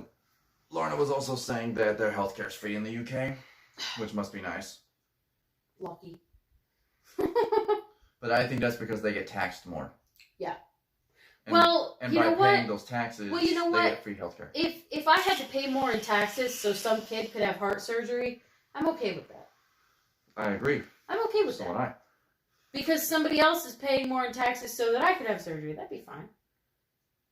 I'd be okay with paying more in taxes so a kid could have surgery if they needed it, or so anybody could have surgery if they All needed right, it. Lorna asked, can you park anywhere free in Disney? Good question. So I think if you are a resort guest, I think you get complimentary standard parking. If you have a reservation. Unless, okay, so last year when my mom and I came, or when my mom came down, and she parked at the resorts, when she got her bill at the end of her stay, they've started charging parking at the hotels that you're staying at, so it's like $20 per night. At least it was at All Star Sports. So they do pay for overnight parking for the resort that you're staying at. However, For the parks. for the parks, if you are staying on Disney property, usually you don't have to drive your car anywhere. You park your car after you check in, and then when you're staying on Disney property and the hotels, they have buses. The buses are free for you to use. You can take the buses to the Ticket and Transportation Center, which is where we have to drive to since we live not on Disney property. Yeah, so buses service You can take all the buses, resorts. you can take boats, there's the monorails. Sometimes there's even, from the Contemporary and from the Polynesian, I know, there's walking trails where you can walk to the Magic Kingdom because that's what they're closest to. Which I don't think the one from Polynesian and Grand Floridian is open right now. No, because they're renovating it. They're renovating Polynesian and they're finishing the one from Grand Floridian. Hi, Mom! Mom just popped in. She said parking at the hotels is not free. But I think if you are staying on property, you get free standard parking. But if you want to get preferred parking, you still have to pay for that. Yeah. Now, preferred parking just puts you up closer to where you would usually get on the tram to get to the ticket. Yeah. So we're annual pass holders, so we get free standard parking. Yeah. Now, if we wanted to upgrade to preferred, I think we'd have to pay $20 or $25 because it's normally $45. And quite honestly, I'm happy with where my annual pass is at right now. And I'm okay with walking from one end of the parking lot to the other. And see, there's also motorcycle parking, RV parking if you're in an RV. Yeah, if you're coming down to Disney, honestly, if you come by plane, Disney has this bus called the Magical Express. You can get on the Magical Express. The Magical Express will take you to your resort hotel. From your resort hotel, you can get a bus or monorail or boat. Usually it's a bus to wherever you need to go. Yes. That's fine. If you need to go off property for any reason, download the Uber app, call up an Uber, say, hey, I need this. Uber is probably going to be your best bet if you need to go off property for any reason. And I can tell you this, there's only one place I know of, maybe three. One place I know for sure, if you are a cigarette smoker like I used to be, where they sell cigarettes on Disney property, that is at Disney Springs. There is a cigarette and cigar shop. They might sell it at some of the gas stations. I don't know. Yeah, they sell cigarettes at the Speedway gas stations around the property. So there are very few places, if you are a cigarette smoker, to buy cigarettes on Disney property. But now, I also think some Groceries, Disney resort hotels have smoking rooms. I think there's a way, I don't know, but I think there's a way where you can have groceries delivered to your Disney hotel room if you need groceries. Yeah, you can use like Instacart or yeah, anything like that. Now, let's see. I stayed the last 2 years and was charged every night my car was in the lot. Yeah, Mom, I was just telling him about that. So, you know, if anyone's thinking of coming to Disney and you're thinking of renting a car once you get here, don't. It will mean that you will be permanently on. You won't be able to go off property, but you won't have to pay a rental car, or you won't have to pay for a rental car, and you won't have to pay for parking. So, there you go. Plus sides to everything. But yeah, Lorna asked $25 per visit. So yeah, if Stephanie and I say we went to Magic Kingdom tomorrow, and then Hollywood Studios the day after that, if we wanted to get preferred parking, we'd have to pay for preferred parking at Magic Kingdom, and then the next day as well for Hollywood Studios. And that's also Joshua Thomas. Hello, Joshua Thomas. That's also if you're a resort guest. You would have to pay for preferred parking every single day.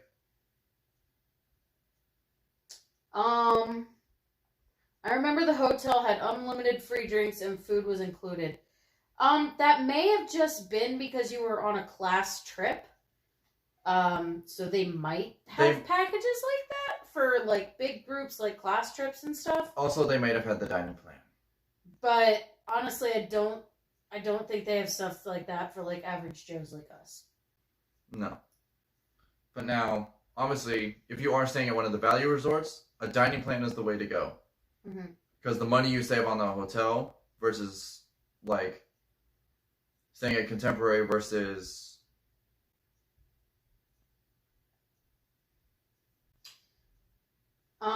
yeah, Contemporary versus the All-Star resorts, you save a lot of money. So I would recommend putting that money towards the dining plan. The dining plan used to be great. Yeah, because if you get one of the lower end dining plans, it just includes like one quick service meal, which is like something from Casey's Corner. Yeah. And you get a couple snacks per person per day. What my mom and I liked to do when we came down was we would buy, you can buy chips, crisps to some of you. You can buy little value bags. You can buy a big bag of little bags of chips or crisps to those who say that. And you can take those into the parks with you. What Mike and I like to do is you'll see us with our camel bags, with our camelbacks. It's got a bladder in it. You fill the bladder with water. And what we do is we freeze it overnight. And we take that into the parks with us. And we drink off of that. And the ice will melt and we'll drink the water and it'll be ice cold. So you're welcome. And I think they can hold up to 3 liters worth of water. Yeah, so that's how we stay hydrated in the parks. But my mom and I like to buy snacks, little snack bags that you can take to the parks with you. And you can take obviously you can't take the whole bag all at once. But we'll take like 2 or 3, maybe 4 bags, and that way if we get hungry, we'll just eat a little bit of a snack. It'll be a pick-me-up, and then we'll go on about our day, and then we'll have maybe one meal or one little snack meal. My mom likes to say for dinner sometimes I'd like to have a Mickey pretzel, and she'll have a Mickey Mouse shaped pretzel, and we'll get a pretzel and a little thing of cheese, and we'll eat that. And honestly, food in Disney is first of all, Disney's expensive. If you're coming down to Disney, plan on at least $30 to $50 a day in food for yourself. Oh yeah, Lorna. So like, I don't know if you guys have Walmart or Sam's Club or you're welcome, Sadie. Grocery stores or dead useful ever since I bought it. or bulk sale stores like that over in the UK. But with Sam's Club, we can bulk buy like bags, so like the little snack bag of chips. Sam's Club sells like a 50 quantity bag of those. And like Stephanie said, we can take 2 or 3 of those at a time. 2 or 3, 4 or 5. Sometimes And I also, get 10. We'll buy those little Uncrustables peanut butter and jelly sandwiches, and we'll just take those with us, and we'll snack on those. You can use the water drinking fountains. The problem with the drinking fountains is right now a lot of them are closed due to coronavirus. But also, depending on what area of the park you're in, the water won't be cold. Yeah, the water won't be cold. And if you can't drink hot water, water fountains are out. However, let me add this addendum. You can go to any food service spot, any quick service, any food spot, any restaurant, anywhere on Disney property, and ask them for a free cup of ice water, and they will give you a free cup of water with ice. Or if you just ask them for a free cup of ice is free, water is free. They're not going to charge you for the cup either. They will give it to you because they don't want anybody passing out. They don't want anybody having heat exhaustion, and that is something that you really, really have to look out for, especially if you're Disney. If you get to a point where your mouth is a little prickly and you find it hard to make spit, you are already almost past the point of no return. Drink water. Coming to Disney, drink water. Coming Especially to Florida, during the summer. drink water. Especially during the summer. Especially during the summer. We cannot stress this enough. That's why in the stream, all the time that I'm there, you will hear me say, stay hydrated, stay hydrated, stay hydrated. You have to stay hydrated. Yes, you're going to end up going to the bathroom a lot, but your body will thank you. So Lorna has a couple of questions. Yeah. Well, Carson also said it's a hot night. 7 degrees Celsius or 44.6 degrees Fahrenheit. Well, that's cold for us. That's cold for Florida, yes. All the streamers seem to ignore the water fountain. Is there a reason for this? Well, right now, again, because of Corona, the water fountains are shut down. A lot of streamers also bring their own drinks. They bring their own water. Some of my other YouTuber friends who make a substantial living off YouTube don't have to worry about paying for drinks because they can afford it. Now, Laura also asked, what is peanut butter and jelly? So, it's a sandwich. It's a sandwich that is predominantly famous, I think, here in the U.S. Yeah. So peanut butter is basically ground up peanuts that is somehow made ground up into peanuts this, with a little bit of oil. And it turns into this thick cream. Sort of. Mm-hmm. It's difficult to explain without actually going out and making Yeah, peanut butter versus and showing jelly. you. It's a sandwich that a lot of kids eat in their lunches. Yes. So then when we say jelly, it's like it can be any kind of fruit, but predominantly jam. Think jam. We call it jelly here in the U.S. So you can take like grapes or strawberries or peaches or apples, and they grind up the fruit and they bake it or make it to this consistency to where it's spreadable on a sandwich. I love that we're sitting here explaining the concept of a peanut butter and jelly to someone on in The the UK. Simpsons, Peanut Butter Jelly Time was a song that they did. It is peanut butter jelly time, peanut butter jelly time. Yeah, it's a sandwich. The Simpsons is weird. We're not yellow. And I don't have a big blue beehive is what they call it. That's Marge's hairstyle. But see, I think the reason we still enjoy peanut butter and jelly sandwiches is because not only are they quick and convenient to make, or in our case buy, because we buy the little Uncrustables. Yeah, the Uncrustables are little circular sandwiches with the crusts of the bread taken off, because apparently some people don't like crust on their bread. I don't know why. But also I think they're meant for kids. They're more meant for kids, and they come in little individually wrapped packages. So you'll see us eat them. We'll take like 3 or 4 We'll apiece. take like 3 or 4 apiece in the parks. I don't know why people don't like crust. I'm okay with crust on my sandwiches. Yeah, so anyway. I like to know that my bread was in the oven while it was baking. I'm fine with that. Yeah, so anyway, I think the reason we still enjoy peanut butter and jelly sandwiches, and a lot of people do is because you have Thank this, you, Michael. you have the natural saltiness of the peanut with the sweetness of the jelly, Yeah. and it's a good consistency. It's a good combo. And also because it's affordable. Yeah. When it's over here, they like to call it the struggle meal, but it's not really. I don't know. I like peanut butter and jelly. No, I find American. The struggle meal here in the U.S. are ramen noodles. Yeah. Or the college kid diet, as I call it. European ketchup. It tastes a lot different from the ones in the USA. So a lot of food here in the USA is made with preservatives. A lot of food here in the USA is made. There's a lot of things thrown into it. Where I find that a lot of the people that I spoke to from overseas tell me, "Oh, well, it's just made with this and this." So if you look at a ketchup bottle from the United States, this is actually really interesting. If you look at a ketchup bottle from the United States versus a ketchup bottle from anywhere, Germany, the UK, anywhere else, the list of ingredients on the USA ketchup bottle is going to be a lot longer than the one from other countries.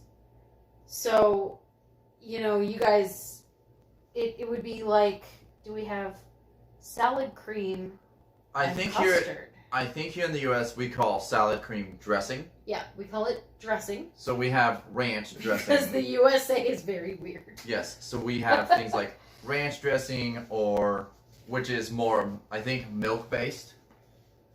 Yeah. And then we have Italian dressing, which is more oil and seasoning-based. Yeah. We have blue cheese dressing, which Heinz the name is implies. not German. Really? I'm not surprised. Neither am I. But also, it's like, I think with our ketchup over here, it's not made as healthy as it would be over in the UK. The UK, it would be more of like pure vegetables, versus us, they add the preservatives and things into it. I feel like the food across the pond, I like to call it, is a lot healthier because there's not a lot of preservatives. I don't know. Everything is fresher. But I feel like everything is fresher. I also feel like I like to ask a lot of people this. That's why our country has some of the highest obesity rates. I'm getting to that. I love to ask people, especially when I was working at a supermarket. I loved to ask people if they were from overseas. I like to say, what is one of the things that surprises you the most about being in the U.S.? What is one of the things that just blows your mind? It just, you look at us, you look at it, and you go, wow, I never thought I could ever see something like this. And they always tell me portions of the food. Because portions overseas are a lot smaller. The food is better and more filling, but the portions are a lot smaller. Whereas here in the U.S., if a couple, I think, Lorna, you once mentioned this,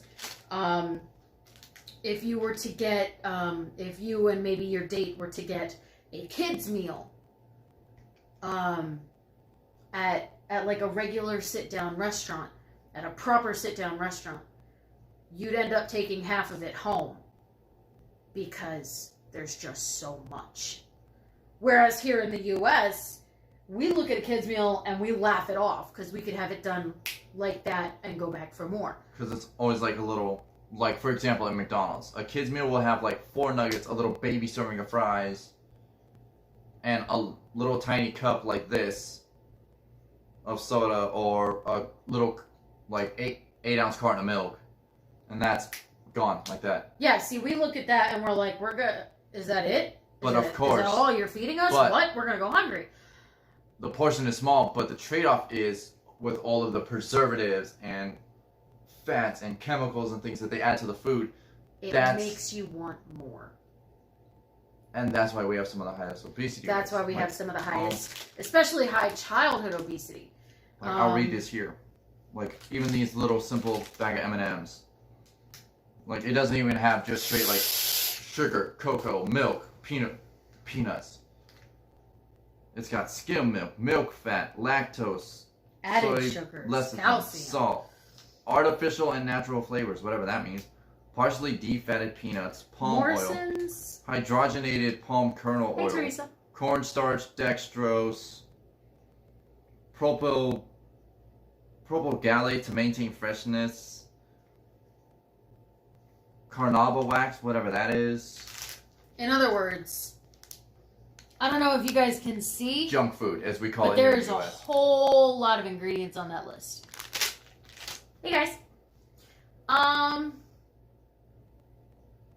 The Kinder eggs. Yeah, Kinder eggs. Those. So they come with little prizes in them. Yeah. I think some of those though Those are are technically banned. Yeah, Those are banned here because a lot of kids would eat the Kinder eggs whole and they would choke on the toys. or they'll bite halfway into them and they'll bite off a piece of the toy and then And they'll choke on it. Yeah. Food across the seas is a lot healthier. and now see we've gone to M&M's, I want to say it's a US based brand. It's called it's a brand called Mars. they also make Yeah, silly kids, right? Kids. M&M's. I think the Mars company also makes like Butterfinger and all of those. Anyway, Thank you, Teresa. But yeah, the portion sizes is what everybody tells me. And then but also it's like, honey, I had a so, obviously we've eaten at the Leaky Cauldron here in America at Universal. yeah, What I want to do is I want to go to the UK and I want to try their cottage pie yes. with fresh beef and peas and potatoes. Yes. Because I bet it's amazing. Here in the US, maybe not so much. But obviously because that's still theme park food. Yes, it's probably slightly more authentic because I'm pretty sure J.K. Rowling wouldn't have had a say in that. But Yeah. it's still food they have to buy in bulk for guests. Versus like at a little family diner in Westchester, London. Yeah. Or I'm not sure if Westchester is in London. I'm just using that as an example. He doesn't know his UK geography. But like a little small restaurant in the UK where they either grow the ingredients or buy them from a market themselves and they make everything fresh and from scratch, you can't beat that quality. No, you can't. That's why I wish farming was more predominant in the US instead of importing everything. Someone asked about Morrison's. I haven't seen a restaurant called Morrison's here. That is probably a UK Ever. thing. No, Lorna said she ate at a Morrison's here. I just another one of the things. Occasionally, I like to go get a pedicure with my gal pals because I love my gal pals and we love to spend time together. But I was talking to the guy. I don't remember where he was from, but I said, you know, I love asking people Michael brings up this good point right here. what they miss about their home countries, what was a surprise to them, what they, you know, I love to get to know people. I love to get to know people, especially if you were born and spent most of your life in another country. I love to get to know you, because I love hearing about your experiences and hearing about the things that make that place home for you. I think Lorna just said you can't get cottage pie at eat-outs. No, I think it's, she said it's a very old-fashioned dish that's made at home by older people, which So, I would love. So I'd love to have some good old-fashioned home cooking. So 'cause I'm a obviously, weirdo. while it is a UK dish, it's not something they would eat on a regular basis like us because they don't see it as a delicacy. They see it as almost Just a an everyday. normal average Tuesday meal. Yeah. But another one of the things that, especially this guy who was making my feet look good, he said everything is so fast here in the USA, and you need a car to be able to get anywhere because we don't really have free public transportation. So you Because our either government use your would rather- feet or, let's not get into that. You either use your feet or you pay a small sum of money in order to use the transportation that is available, which is usually a bus line. Although usually bus lines have a flat rate. It's when you get into cities like New York, Washington, D.C. Denver, Colorado has a bus system. No, I'm thinking subway systems. Oh, so yeah, any big cities like that use subway systems. But subways are free, which right? is like the underground trams, and no, they're not. I mean, I think they used to be at one point. They used to be, but they're not anymore. You have to pay for a ticket. Well, because their subways are so old. You still have to pay for a ticket.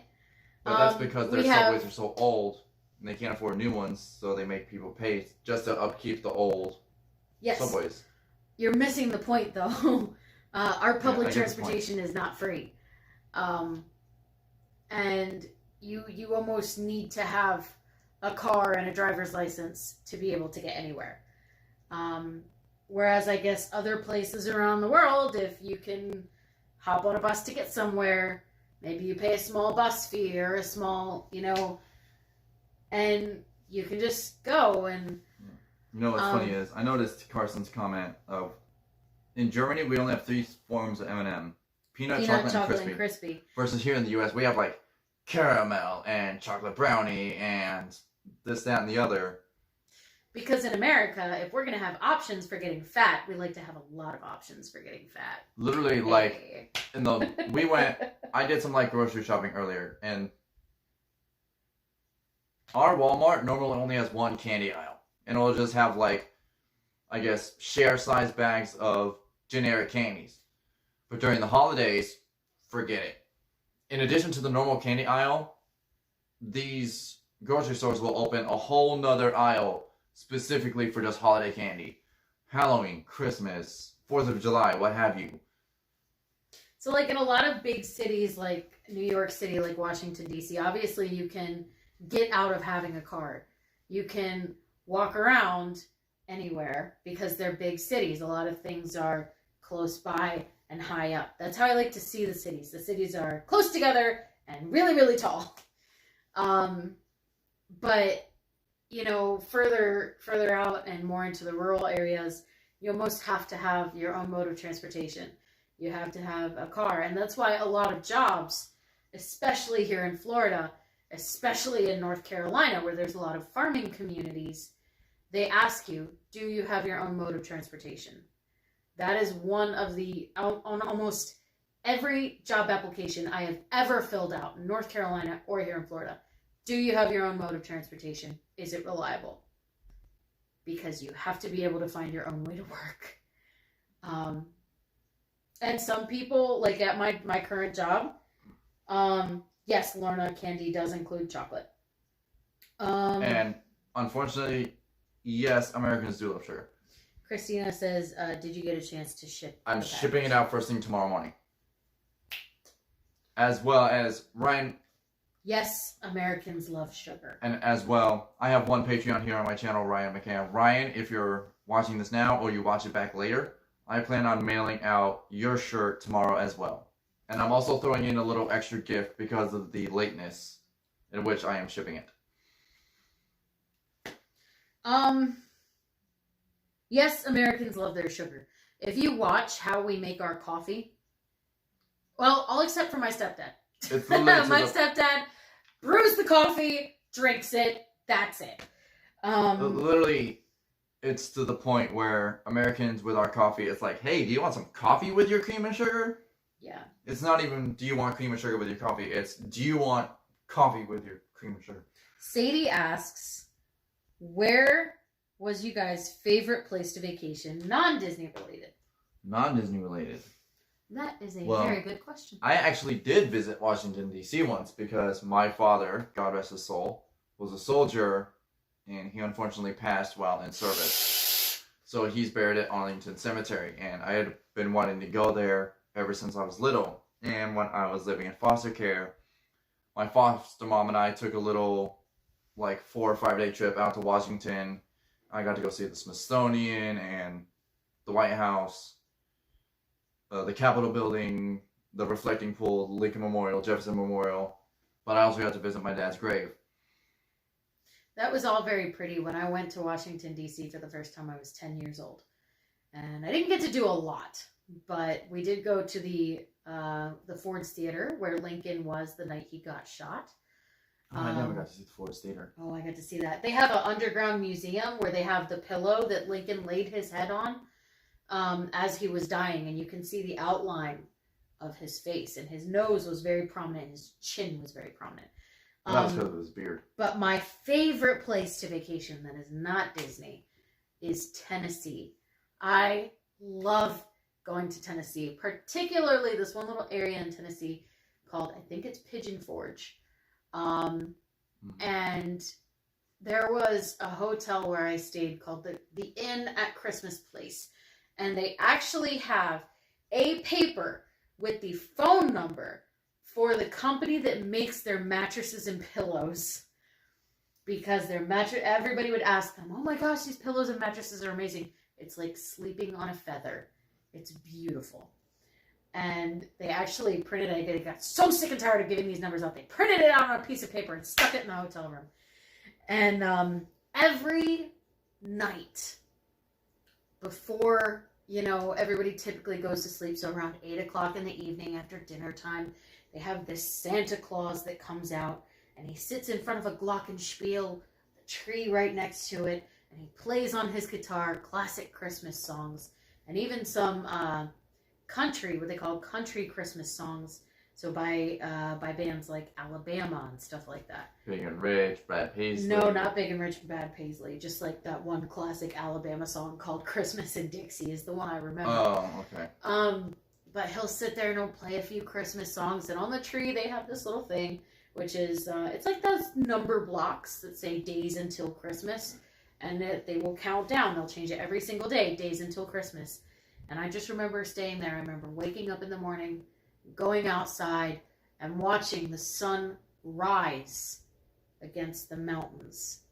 And I gotta say, that was honestly The Appalachian Mountains, right? They were mountains. I don't know what their names were, but they were beautiful. I'm pretty sure that's the Appalachian Mountain Range that would separate like Tennessee from the East Coast. Wherever Dollywood is where we were staying. So I don't know if it was Pigeon Forge or not. But it was still just watching the sun come up over the mountains. That little area of Tennessee, I love it. It's beautiful. They have an apple orchard where they have an apple restaurant. And they have this restaurant called the Old Mill. And it was always really awesome. Although that's my favorite vacation spot. But also Tennessee has a lot of great other places. Like you mentioned Dollywood. Oh, yeah. There's also Graceland, which was Elvis Presley's personal mansion that he lived in. Mm-hmm. I think until the day he died. Yeah. He died at Graceland, didn't he? I think so, yeah. And then obviously when you go to Nashville, it's like that is literally the heart of country music, is where country music was born. And so if you go to downtown Nashville, there are literally all these great bars all over that are just country inspired, and they're great.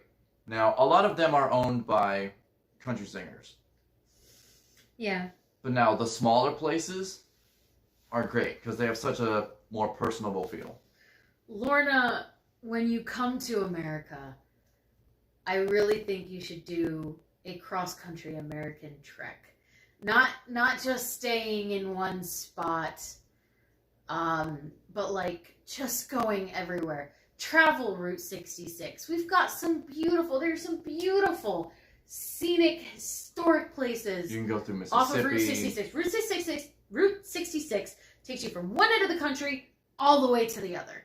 If you just stay on Route 66. Yeah, I think you'll go through states like Mississippi, Arkansas.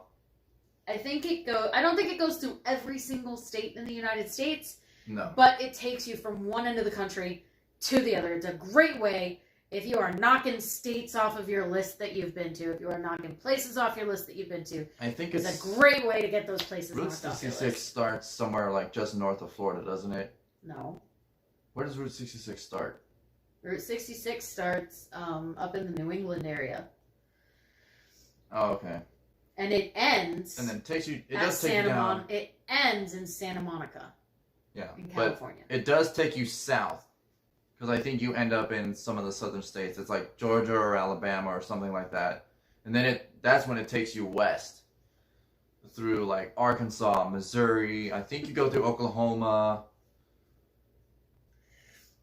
Hey, Teresa. And it's like also there are just so many great places to visit. Chicago.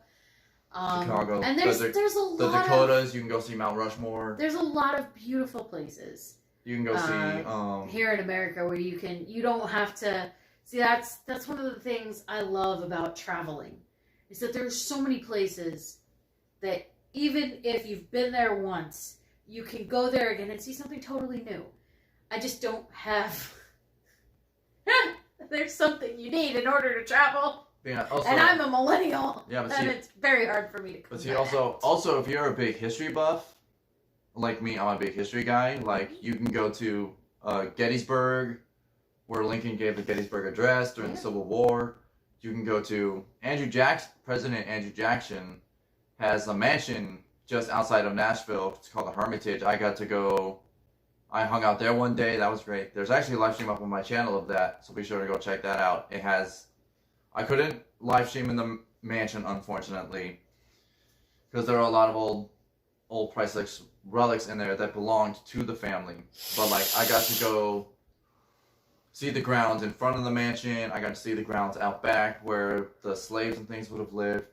But there's obviously Mount Rushmore, Yellowstone, Redwood Forest, where you see those massive redwood trees. I've been to the Redwood Forest. Those trees are huge, huh? Yeah. We drove under one, and then we drove on top of one. Mm-hmm. Yeah, then there's also... yeah, is that... Lorna, is that pizza with Chinese food on it? Because that sounds good. NYC, New York City. First of all, I've been to New York, but New York versus New York City. I've been in the state, but I've never been in the city area. And the city area is bustling, it's beautiful, it's gorgeous, and I have never been there. Yeah, because obviously you have the World Trade Center site, which is a lot of international trade. I have seen Niagara Falls. Obviously, also in New York City, you have Times Square. Broadway. That's where all the Broadway shows are, and Times Square, and Central Park. Yeah, it's, from what I've heard, Chinese takeaway and pizza takeaway. See, now that's the thing. What you call, what do we call that? No, we call it takeout. You guys call it takeaway, we call it takeout.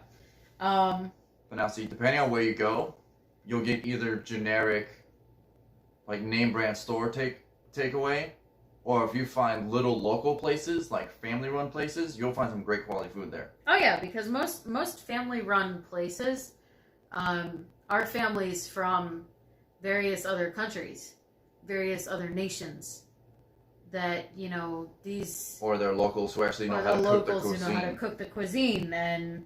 Like, sorry to use a UK reference here, but Gordon Ramsay on the US version of Kitchen Nightmares. He went and visited this little family restaurant, I think somewhere in the South, like from like Louisiana, Alabama, or Georgia, like that, something like that. And it was family run by this mother and her kids, and the mother was the chef. I think it was the one time on the US version of Kitchen Nightmares where Gordon actually liked the food and cleared the plates. Yeah. It was like chicken and collard greens and grits and all this stuff, and he cleared the plates. Yeah, see, little family run places like that are typically very good, unless the people don't know how to cook, in which case they're very bad. Yeah, Lorna says their restaurants are all family run. They don't have a lot of chain restaurants, as we call them here in the U.S. Yeah. So McDonald's or Pizza Hut. Or... A lot of our chain restaurants, i.e. the Olive Gardens and Red Lobsters. McDonald's.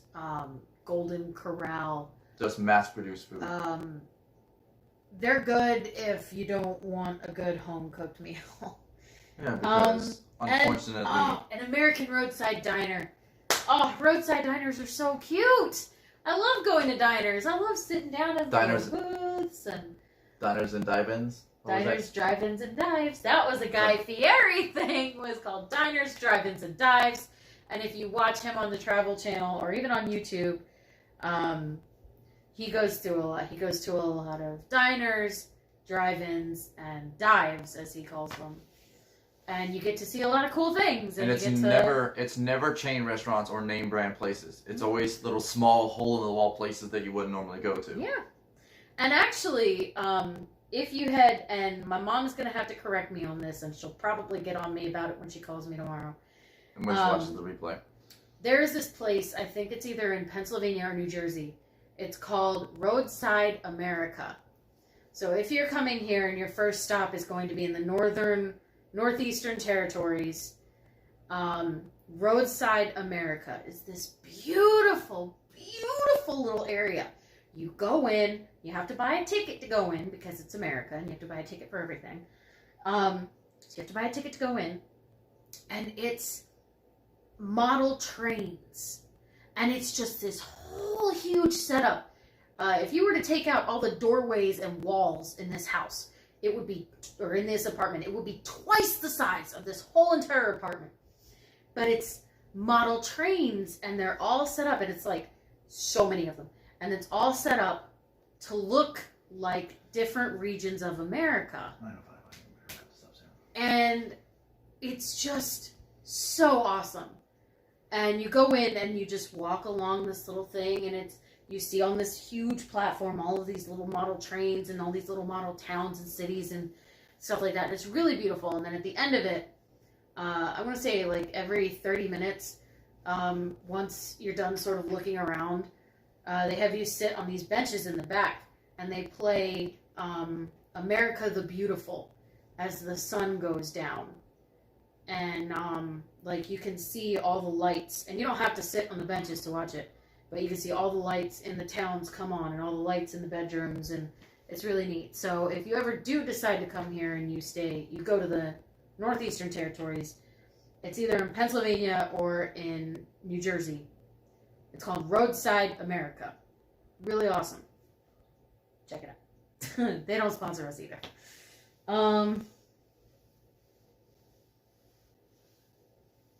Yeah, American diners are really cute.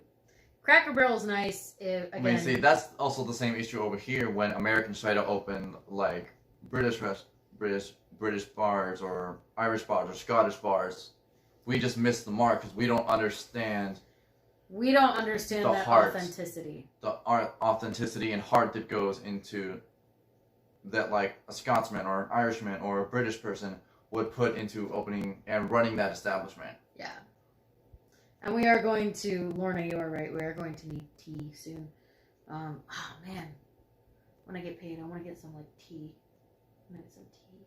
Mom just bought a bunch of black tea. Yeah, but that's her tea, and black tea is really caffeinated. I think she got it decaffeinated. Okay.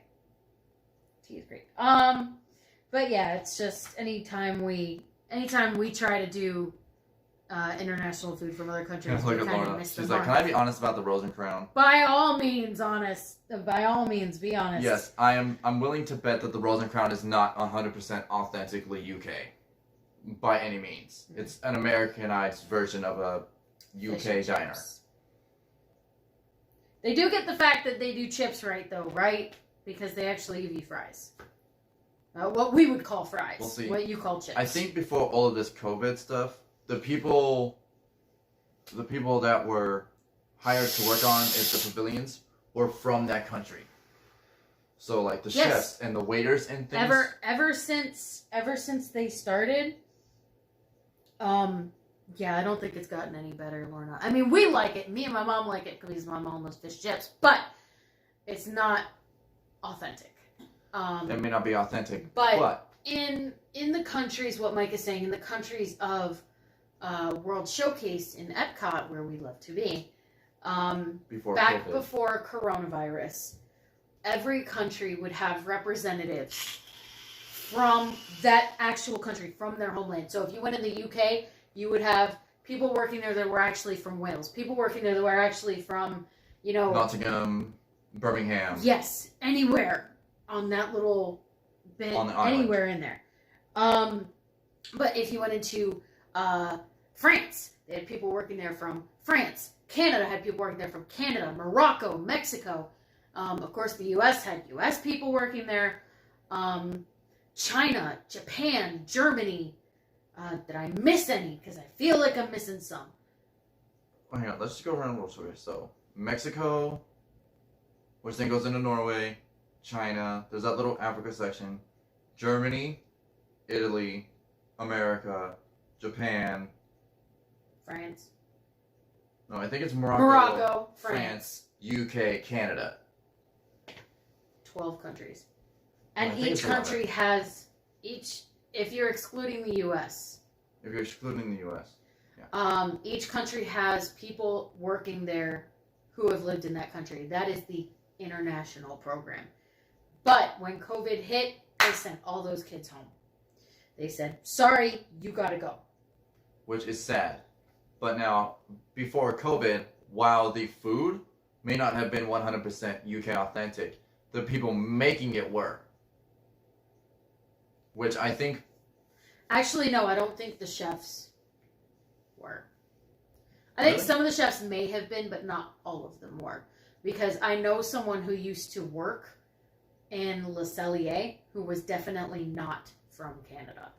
Which, I mean, in all fairness, like, I think if you really want the food to be authentic, you need to have people making it who know how to do it right. Like, which if I an think American they chef, used to a long time ago, but now not so much. because Disney lowered the quality of food that they purchase. Yeah. Like in Le Cellier, in the Canadian Pavilion, there's this steakhouse called Le Cellier. You used to be able to go and get this amazing Canadian cheddar beer soup. All right, and they would make it fresh every single day. Now, that was when I was a kid. They had recipe cards for this thing. You say, hey, that was really good. Can I get the recipe? They'd hand you a recipe card, say, okay, be on your merry way. Have fun. Now, they don't give you the recipe cards, and they make it out of a bag. They get it shipped in a bag, they throw it in a pot, they heat it up, put it in a bowl. Bam, there you go. You're paying the same price, but they lowered the quality of the food. And quite honestly, that's one of the things. They may have even raised the price of the food. Yeah, that's one of the things that stinks. Yeah, I think back when we would have first gone, back in like the 90s and 2000s, yeah, the food quality was probably immensely better. Rose, we talked about you a little bit. No, we're just kidding. You didn't really, we're ranting about food. I think Mike is hungry. He's wasting away to nothing, so I think I have to go feed him. Lorna says, I could work in the UK, but I speak the real Queen's English. I mean, the real Queen's English, that's really good. By all means. And also, let me tell you... They encourage you. If you have an accent, they encourage it. And let me tell you, there are some European accents that are just fantastic to listen to in their native tongue. Oh, gosh. I love them all. I mean... Even if you're speaking a foreign language and I don't know what you're saying, I love hearing it. I mean, Italian, French, Oh. British, Spanish. And when I say Spanish, I mean like Spain Spanish, not Mexico Spanish. No, Mexico is Mexican. Puerto Rico is Puerto Rican. But they all just classify it as Spanish. Argentina is Argentinian. Which I don't know why they classify like Mexicans and Puerto Ricans, everything as... Because we're Americans Spanish. And we're idiots. And we're simplistic that way. So when I say Spanish, we're not I mean idiots, like... we're simplistic. When I say Spanish, I mean old world Spain. España. I think we did mention you. Mike mentioned you for something. I don't remember what it was. You're going to have to go back about 10 minutes. You mentioned Rosé for something. Yeah, we mentioned how like you were one of the YouTubers that I've met. Oh, yeah. I remember that. And we also answered a few of your questions. Accents and languages all over the world. But like even some of those obscure accents that you wouldn't know about or don't classify as accents, like Indian, Nepalese, Australian, Canadian. Canadians do have slight accents. Like welcome back, Caroline. Yeah, like Ryan Reynolds, obviously very famous Canadian American actor. He's so cute. He says primarily when he's here in America, he doesn't have his accent. But when he goes back home to Canada, he starts getting the accent or the pronunciation back. We acclimate. As humans, we acclimate. And some people... So here in America, he would say about. But when he goes back home to Canada, he starts saying, a boat. A boat. Mm-hmm. And you know, that's just so cool to me. But also, like, there are also some phrases in Canada that if you say them here in America, it would come across as a slur. Yeah. Well, not a slur, a swear word. Slur and swear words are different things, but we won't get into that.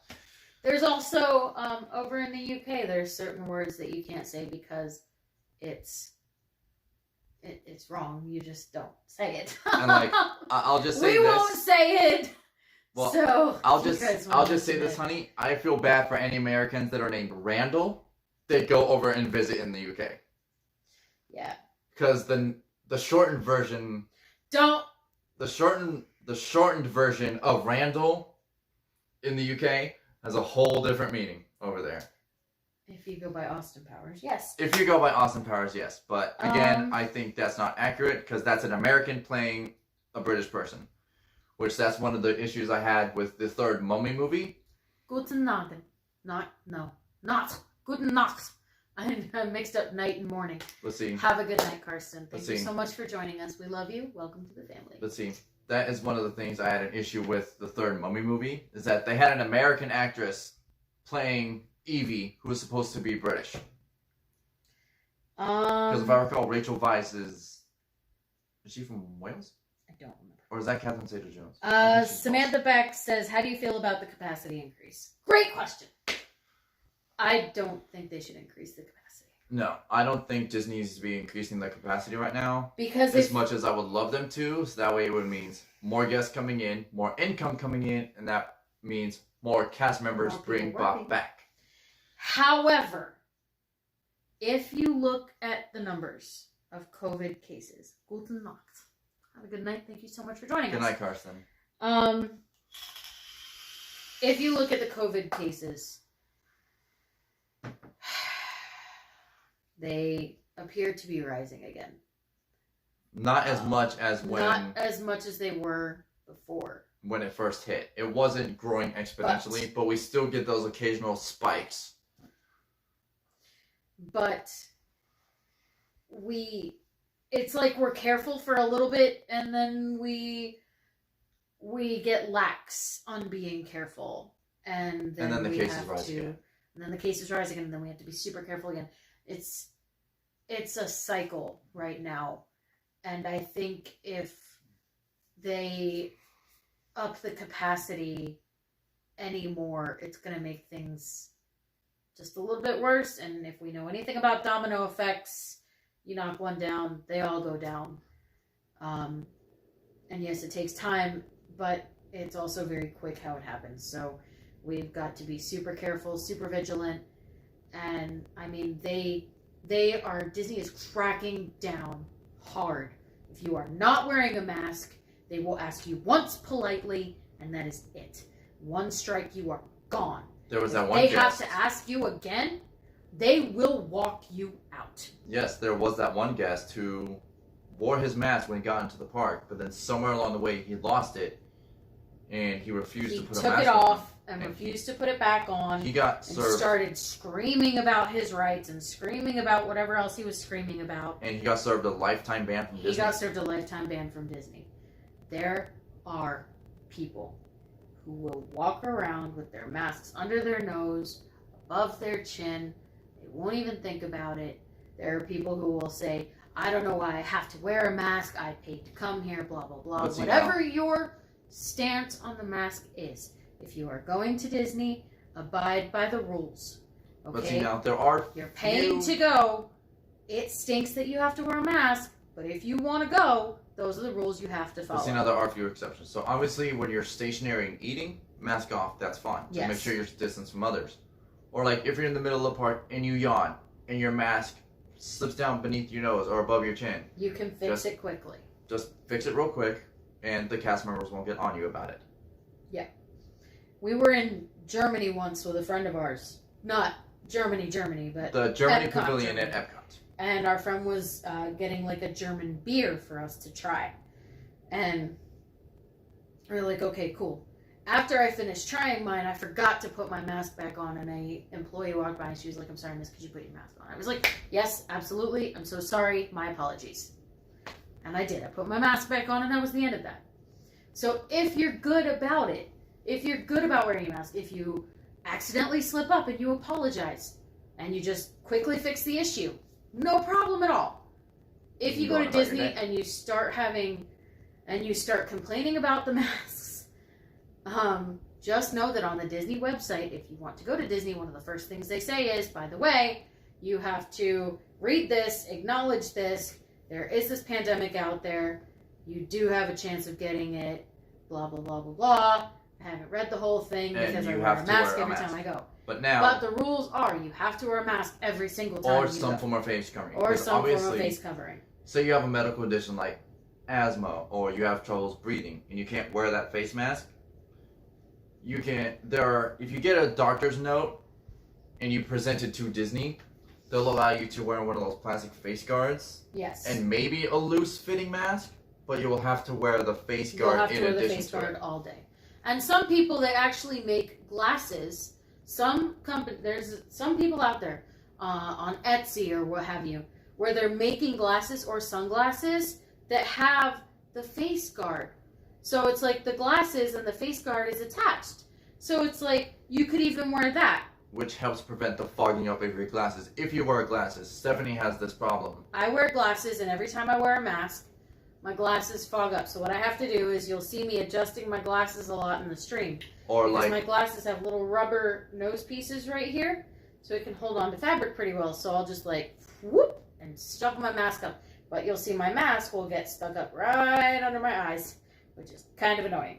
However, I love going to Disney, so I'm going to follow the rules. Or to air her mask, she'll just quickly grab it, and she won't pull it off her nose, but she'll pull it away from her nose, and then just put it right back. Yep.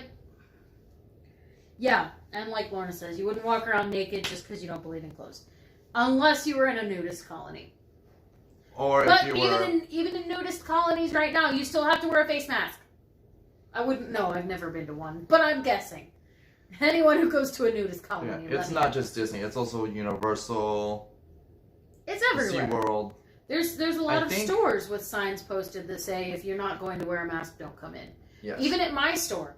Occasionally, somebody will be walking around wearing a mask. The manager will see it. She'll say, attention all customers, if you are not wearing a mask, please leave the store. And if somebody refuses to put their mask on, I've seen her. She's this little old tiny Puerto Rican woman. Not old, but she's little. She's a lot shorter than me. She actually comes up to about here on me. Well, no, maybe. Oh, maybe yeah. Here. She comes up to here on me. It's like Michelle just mentioned this comment right here. When we were at Animal Kingdom, mm-hmm. She had a gift for a cast member that she wanted to give. And he walked past our area, because I think he was working in another area of the restaurant. And she was like, oh, here, let me go give him his gift. But she got up and forgot her mask. And she walked a long way. When she realized, she ran back. She ran back and was like, oh gosh, I forgot my mask. Put it on and then went and got him. But because of all the coronavirus stuff right now, she and the cast member had to be kind of taken off to the side. And she had to give it to the supervisor to give it to him so he can go put it in his locker. Either way, if you're giving gifts to Disney employees, and I brought this up to a few people. I think right now it's not encouraged. We all know I was a Universal employee. Sometimes you can't give, most of the times you're not allowed to give gifts to employees. Specifically characters, but you're not supposed to give gifts to employees because it could be a dangerous gift. It could be something that could hurt them. It could be seen, I don't know, there are several ways that it could be taken, but you're not supposed to. It's great if you want to give them like a card, but you have to, even then you still have to get their supervisor involved, or they have to get their supervisor involved, just to make sure that this is an okay thing to do. But now, I think there is one rare exception that I've seen to this, and you remember that video I showed you of Hayes' family vlog, when that cast member took them around and did all that special stuff with them? Even they said that he had to get his supervisor. Yes. He had to get a supervisor to come in and they also said they unfortunately had to unwrap his gift, so that way security could look over it and see if it was acceptable to bring into the park. It was. So if you guys watch Hayes Family Vlog, you know that their little girl Malia, who is an absolute angel. She's so sweet and adorable with the characters and everything. I forget what her disorder is called, but it doesn't allow her to grow hair. Alopecia. Thank you. It doesn't allow her to grow hair. But I think she found a way to cope through Disney. Yeah. Her and her family love going to Disney all the time. And that's how we all cope with things. There was this one wonderful cast member, I believe his name was Mark. Mm-hmm. And he basically hung out with them in a way. He was like, let me just call my supervisor to have someone come cover my spot, and I'll take you guys around. So he took them around all day. He took them to, they got like front of the line access for rides and character interactions, and they got to interact with all the characters. He essentially did what we call in the hospitality business. He gave her the most amazing day that he could give her. Yes, and so the next time they went back... In Disney terms, they call that he gave them a lot of extra pixie dust. Yes, and so the next time they went back, they had this custom plaque made for him with little photos of him and Malia hanging out. And they had it wrapped, but because it was a big, heavy plaque... Because it was also a gift for an employee. Security had them unwrap it to deem if it was safe to bring it to the park. Yeah. Which, luckily, they deemed it safe. He also had to get his supervisor involved. He said, all right, give me a moment. Let me call my supervisor over. Supervisor comes over. And if the supervisor is there to witness this, the family can also, hey, by the way, this guy's amazing in case you can't tell. And then the supervisor can put in the personal, like, in Disney they call them grape soda. Hayes Family Vlog, they are fairly big on YouTube. Like, I'm pretty sure everyone in Disneyland has at least heard of, know of, or met Hayes Family Vlog at some point. Rosé, I like the holiday masks. I think they're cute. I like the plaid one. I need to actually find my Mickey one. Is my favorite. I need to find my Mickey one. I like the peppermint stripe one, but I love the plaid one as well. See, I need to find my Mickey one because I think I may have misplaced it. I can't believe you lost it already. By the way, no more mask buying. We are done buying masks. I know. But anyway, guys, we've been live for about 2.5 hours now, so I think we're going to wrap it up. We're going to call it a night. We're going to get some food. He's going to make some stuffing and eat that if I know him. I'm going to make stuffing for both of us. Oh, yay. Look at this. Gomez Adams right here. Every lady needs a Gomez. I love you. I love you too. So anyway, guys, I hope you guys enjoyed this impromptu Q&A behind the magic / behind the scenes. We would like to do a Q&A once a month. I think that's a proper Q&A. We might start doing, if possible, we might do a Disney trivia thing. But that would be once we get more once we get a more definitive time frame for when we're going to be doing this. And also maybe more subscribers and more channel sustainability, so to say. So that way we can throw in cool prizes for the winner of the quizzes. And when we do that, we're probably going to invite people, at max 2 people onto the stream to join us. We would like to be able to do that as well. I think that'd be pretty cool. I do too. Do sort of like a Diz Jabber 71 thing. Yeah, a Diz Jabber 71 thing. Yeah, that'd be pretty cool. Let us know what you guys think in the comments. As always, we love you guys. You're amazing. If you're new to the family, press that like button, subscribe, hit us up on our social media. My Instagram is in the comment or in the it's in the description. His Instagram is you see how good I am at this. Our Instagrams are in the description below. I also have Facebook and Twitter. Go ahead and follow his friends. Find them in the description below as well.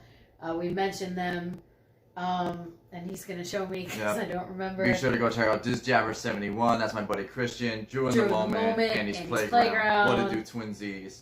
Also check out my friend Aaron from my Disney World Fix and his fiance Roxana for Life with Roxana. Yeah. But yeah, thank you so much for joining us tonight. We loved having you guys. All 16 plus of you. It was great answering all your questions. If you guys can think of any more questions, anything you did not get a chance to ask us, anything we forgot to answer, hit us up on our Instagrams, and we will do our best to answer everything. So thank you so much. And this has been your official mic drop. Bye, guys. Bye. Bye.